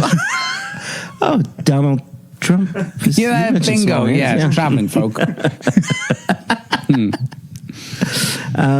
Did you want to ask a misconception? Did you have another question for the good Emmy Award winning actor Matthew Rhys? No, I could talk to you all day, bloody all week. We could get easily very drunk together. Don't you boys have another event to go on to tonight? Only one does. I have to fly home. Do you want to know? So interesting. So I had my dates wrong. The event that I had scheduled in my calendar. No, it's tomorrow. And now you have to have another night in New York. Yeah, exactly. Hello, darling. I'm staying. Hello. Shit, didn't work again. So we close out every episode with a whiskey misconception for you. And maybe you have one, maybe you don't. Maybe you want to take it in your own direction. And it doesn't have to be whiskey in this case. Well, it does. You haven't heard my question yet. You haven't heard my question. If you produced a bottle of Jacobite. I've got to look out for this Jacobite. For it. I don't know. Vicious memory of Jacobite. Because Jack did bite. Oh, right. Early and often. Yes. Whether you wanted him to or not. Yeah. As a Welshman, as somebody who's now, responsible, part of telling the Penderyn story. Have you heard some wild misconception about Welsh whiskey, Welsh single malt, Welsh people? Oh yeah, I mean, yes, that's a day-to-day battle for, telling people we don't have hairy palms and, excessively large eyes because we live underground, all the rest of it. Listeners, I'm looking at his palms. Yeah. Quite hairy. You haven't shaved this morning. No, I haven't. With Penderyn, people write it off before tasting it. Is that's the big one that we have to overcome. That people go, I'm not going to taste a Welsh whiskey, so that's always a big one to overcome. What do you think that is? I just think the two words have never been, historically haven't been linked, and therefore, it's an uphill. Although it's on, they're nearing 20 years, you still get it. Like Welsh whiskey, God no. So that's the greatest hurdle to overcome. Yeah, to get it into mouths. Yeah, literally, and they go, "Oh, I wasn't expecting that." You can see the light bulb. Yes, yeah. It's there. A lot of people kind of go, "Oh, it's a lot more floral than I was expecting." Brilliant. Yeah. Oh, that's great to hear. Yeah. How many people tell you it's smooth? Quite a few. In fact, that's the good one is that I think ignorantly they do expect that it's going to be a lot more fiery than it is. So you kind of go, they just think it's going to be paint thinner. Yeah. And they go, oh, it's a lot smoother than I thought. Yeah, sure. You go, oh, yeah. And I think that's one of the moments, it's one of the words Joshua hates, the word smooth. If somebody tastes the whiskey, oh, it's smooth. But I do think there's part of that connection to, I thought this was going to be fire in my glass. Yeah. And what they're telling you is it's not that. Yes. You're allowed to use the word smooth where you're not allowed to tell somebody, I thought this was going to be fire water. And so I think there's a way people are parsing that to be nice. Yes. I do have another question for you. Have you found an Americanization to your Welshness? Have you Have you found a change in yourself? Obviously, you're in New York City predominantly, which I think would change the best of people. Yeah. But I'm a lot more aggressive. I have found myself a lot more aggressive. I remember coming going, oh my God, we're not known for our front-footedness in Wales. We're if apologising was an Olympic sport, we'd be gold medalists. But unlike rugby, the Scots would give you a good run for your money. Yeah, yes, true. But here it was like, and I realized it took me a long time to realize it's not aggressiveness. They're front-footed, and they have a real sense of kind of justice, which I like, because they're all about, you can't do that, like, hey, stand up, don't let this lady needs to sit down, move. You're like, oh right, yeah, sorry. There's a lot of that, and they're going to go, oh, they're very, they're quick to point out the wrong, which I like, because we're I think maybe Welsh, even British, kind of go, oh no, after you, and then seethe to the back of the head, like, bastard, whereas here they'll tell you straight away. Okay. And then it's gone. The gripe, they don't hang on to it. The gripe is gone. And that's the part I have a hard time adjusting to, is that there's no grudge being held. No. I'm like, what can you do? You're not holding a grudge. Yes. Why is your belly not on fire right now? Yes. Like, that's how you should be feeling right. You should go home and full of shame. You should be ashamed of yourself. Yeah. Why are you just carrying on with your day? I had it. So we also lead whiskey tours of Scotland called Whiskey Geek Tours. And I took a Jewish family, all males, around Scotland. And at the end of 7 days, the guy who was my contact with the family, great guy, lovely guy, were in the Mash Tun in Aberlour, north of Scotland, pissing against, a urinal that's just a wall of metal, right? Yeah. And he turns to me and goes, so are we just assholes? And I went, I'm going to be honest with you. Great start. I've lived in America long enough, and I've been with my Jewish family. I know that you guys are just straight shooters, and I know you're just asking questions that you want answers to. But you've spent a week in Scotland, and to pretty much everybody you interacted with in Scotland, yes, they think you're an asshole. but I remember we were on Isla getting dinner, and they had questions about the menu, and then when they were ordering, they were like, well, I want this, but I don't want that, and I want this on the side, and I want that to come later, and I want this to come first. And we literally, our waitress, I saw her go behind the counter and just rant at her fellow waitress, and she never came back to our table. It was the other waitress who took over our table. And honestly, my guys hadn't done anything wrong. They hadn't been rude. They had just been direct. Yeah. And I've done it in Scotland where I've said, oh yeah, I'll take that dish with the chips. And they're like, oh, we don't have any chips on the go at the moment. Don't worry. I'm sorry. I'm so sorry. I didn't mean to ask you for chips. I have no desire in my body for chips. It has gone. You bring me whatever you've got available in the kitchen and I'll eat it. Thank you. Thank you very much. Do you want me to come back and make it? Yeah. I don't mind. And so I was just saying to these guys, you're direct. Yeah. That's it. And so to hear you talk about that as your experience here, I see the same thing. You're spot on. Yeah. Has that rubbed off on you? Yeah. A bit? Yeah. We're not with the greatest effects when I go home. Like I've done the chips version. We go, actually, I'll just have that without the, and then you just hear almost the, I'll take it. I love spinach. Mr. Hollywood. Check They are just ready to pounce with that one. Anything like, any whiff of that is like you get taken down in a heartbeat. When I listen to you today, and I'm sure our listeners feel the same way listening to you on the recording, you still sound like you've got a pretty thick Welsh accent. Good. When I go home, I get royally made fun of for my transatlantic accent. But when I meet Americans, they're like, I love your Scottish accent. This is great. When you go home to Wales, do they hear a difference in you? Yeah. Do they? Look at that. Yeah. And I said, last time I was back, I said soccer. Oh, no. I was like, I'll be off then. Even I know better, man. Great to see everyone. Because the amount of times you say football here and they go, What do you mean? And then you go, sorry, soccer. Yeah. So it's just like when those things kind of click in and you hear yourself going, oh, I'll just put it in the trunk. What? Yeah. What did you say? Oh, yeah. He's got a trunk now, is he? What's on with a suitcase? We're like, I mean the boot. Oh, it's just... But then you say the boot over here, and folk are like, what are you talking about? Where's the boot? Yeah, you become so used to kind of the quick hand. And that's where I think the accent comes in, because, you know, you say things like, can I have some butter? And they go, what? And you go, can I have some butter? And they go, we got butter. Butter. Oh, yeah, we got butter. So you just do it automatically because it makes things quicker. Right. Yeah. And then you just in that pattern, and then you go home and you say, you say, butter has 2 T's. I should like to hear one, you know. But yeah, so it's accent and also colloquialisms, right? Like the difference between boot and trunk, and soccer, windshield, and football. Instead of windscreen, hood and bonnet. Hood and bonnet. I remember saying bonnet. Yeah, that was like, what did you just say? The bonnet's the hood. Yeah. So that's no, of your car. Oh, okay. No, I'm not wearing a bonnet right now. Yeah, I'm thinking babies. It's on your car. Yeah. On the front. So the hood of your car is a bonnet? Absolutely. Yeah. That doesn't make sense. The bonnet, the boot, the wind. I don't even remember what we say in Scotland. Windscreen. Yeah, windscreen. Come on, Jason. Did you say windscreen? I don't know what I say anymore, honestly. I forget moving between the two. What do you say here for the windshield? You say windshield. Here. Oh, so we are windscreen. Okay. Yeah.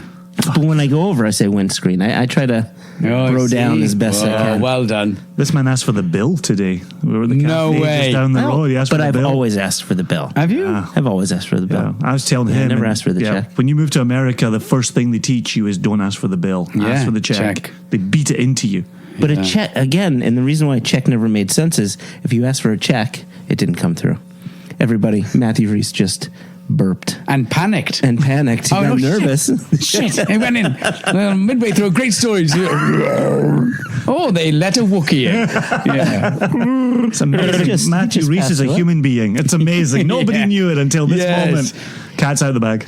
Did Kerry get to work with Chewbacca before he passed? No. Okay. I know. And that's the note we're going to end the podcast on. Thank you very much, Matthew Rhys. No. Yeah. That's why you brought me here, isn't it? Bastards. We're only here for the Peter Mayhew story. Yes. And then what did he say? That's when I cue the peanuts. Yeah. Oh, very good one. Terrible. Let the Wookiee win. Do you have a question, a comment, and anything to get us out of here?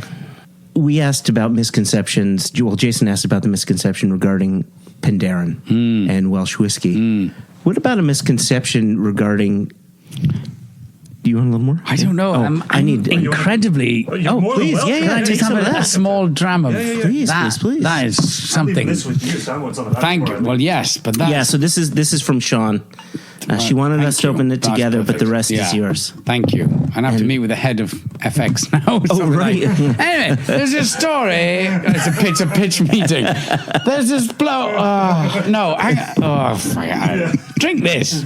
It'll make the story seem much better. You'll just find you say fuck more. Look, listen, it's fucking great, this story. Just make it.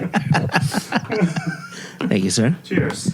So I have a question for you. Like, in the rare moments, there were, as you know, two whiskey experts, Penderyn is mentioned. Yes. Do people go, have you tried Penderyn yet? Yes. And what I'm trying to say is, what's its image to those who aren't associated with Penderyn? Okay. We're going to have two very different perspectives. Okay. Yeah. So why don't you go first? Yeah, mine is very much of the yours, which is... Oh, are we talking to punters or talking to other whiskey people? Yeah, across the board, anything. Yeah, so talking to punters is exactly that. The Welsh have gone and done what? Things you hear often. What have they done now? Oh, Jesus. For fuck's sake. Inbreds. Yeah. Bloody Welsh is the conclusion to a lot of stories. Who gave them a cup of still?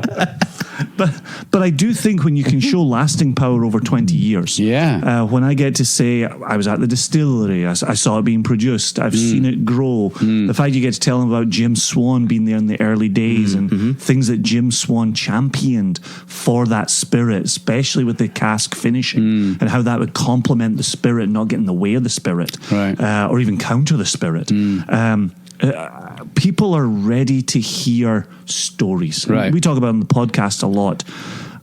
The people that we're talking to about whiskey couldn't give two shits about marketing bullshit, but they're ready to hear a story. Right. They're ready to hear a real story. Bricks and mortar.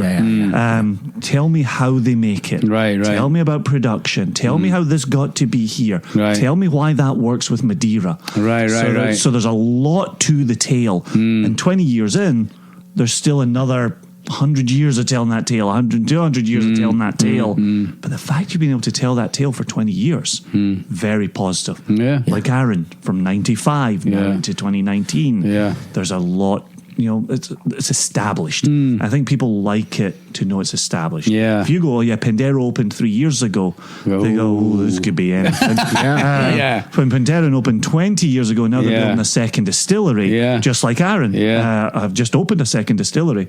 Now you get people who go, oh shit, they must be doing something right. I might not have heard of it, but they must be doing something right. Now they're open. Right. Now they're ready. Right. Now you're ready to have those moments where they go, that's all right. Fruity, floral, tasty, sweet. Smooth. Yeah, smooth. Easy. Steady. My experience has been a little different just because Jason doesn't have to go around selling it. I do. And I'm in a very good situation, I think, where I get to sell things that I love. I'm not looking forward to the day when we start importing stuff I don't love. Right. I don't see that happening, but boy, if that happened, that would suck. Yeah. What I've seen, at least from my experience, is people are genuinely interested. To say, what's that? What's the dragon on the bottle? What's that all about? You get to say, this Welsh whiskey, the Welsh flag has a dragon on it. Oh, that's interesting. What is Welsh Scotch like? Right. And then you say, and then you pause. Yeah. You pause because you have to be diplomatic. Funny you should say that. You say, as good as Japanese Scotch. I'll tell you that exactly. Have you tried the American Scotch yet? So you have to be diplomatic about that. People don't really understand that anyone can make single malt whiskey, right, and that Scotch is not code for single malt. Single malt produced throughout the world. So you say, why don't you give it a try?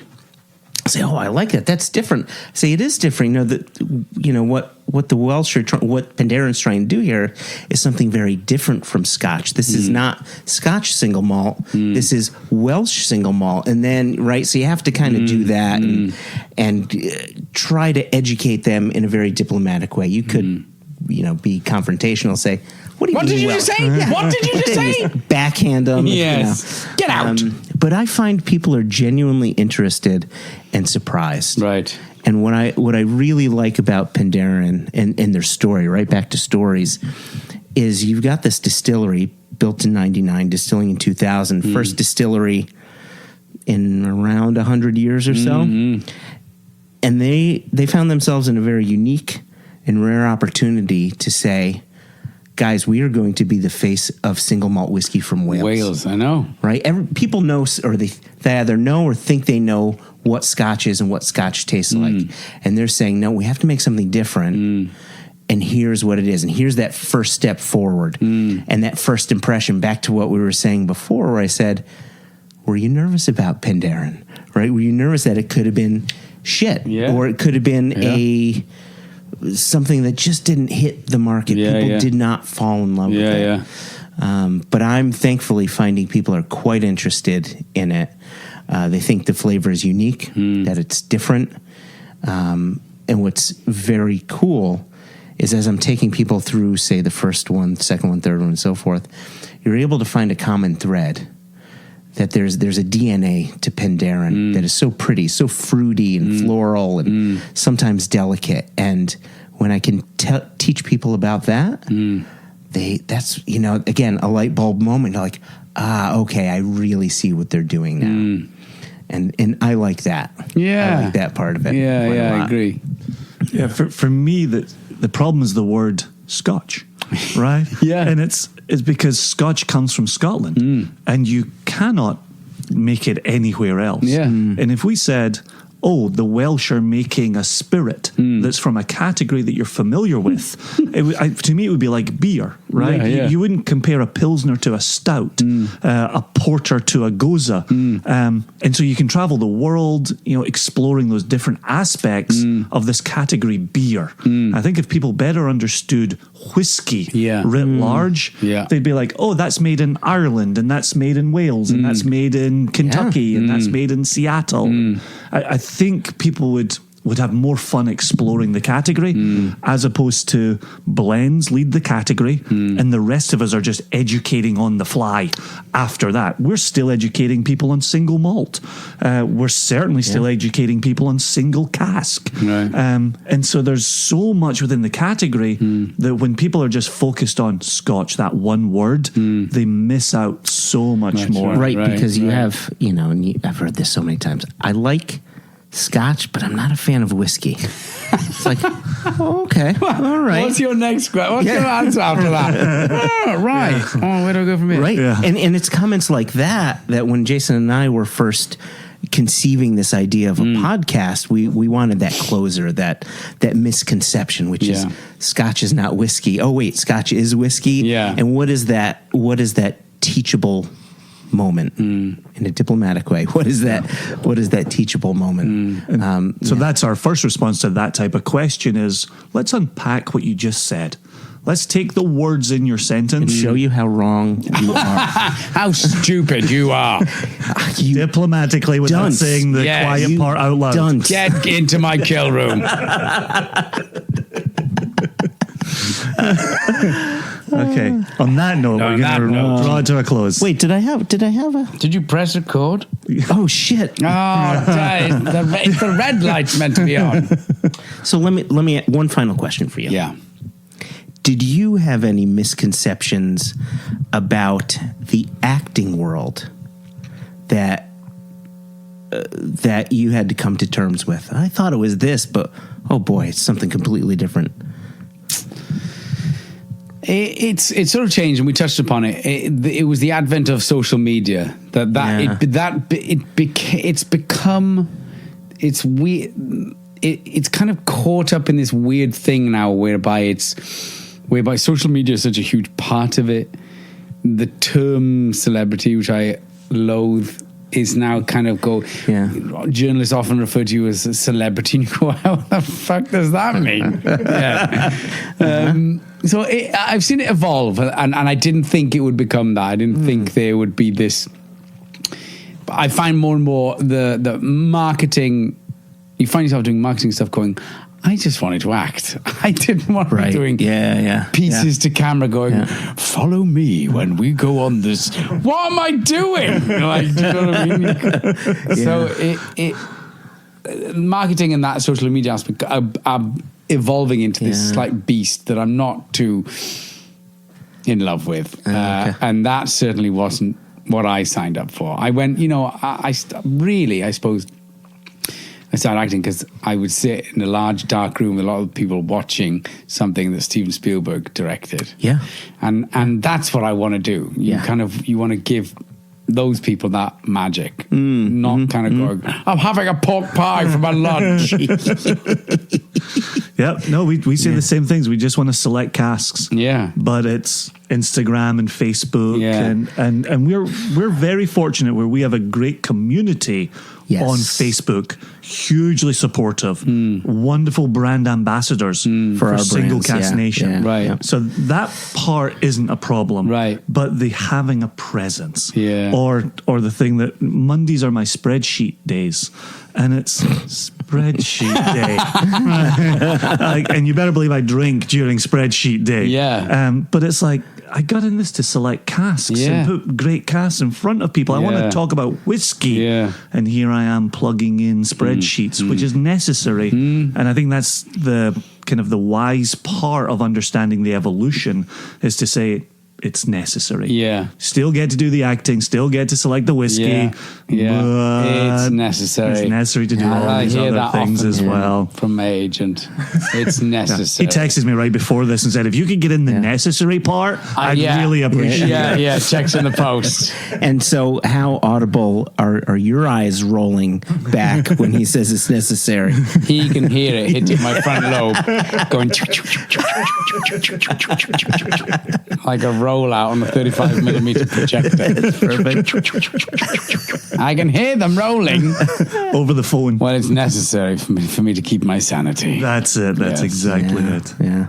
Cool. Well, this has been brilliant. Real Thanks pleasure. a million. A pleasure, gents. Really wonderful. Just to meet you, chat, talk about whales and shit. Same time next week. Brilliant. Same time next week. Same bad time. Same bad channel. Basement. Yeah, same basement. Yes. Cheers. Thank you. Brilliant. Thank you. Yeah. Sláinte. Yeah.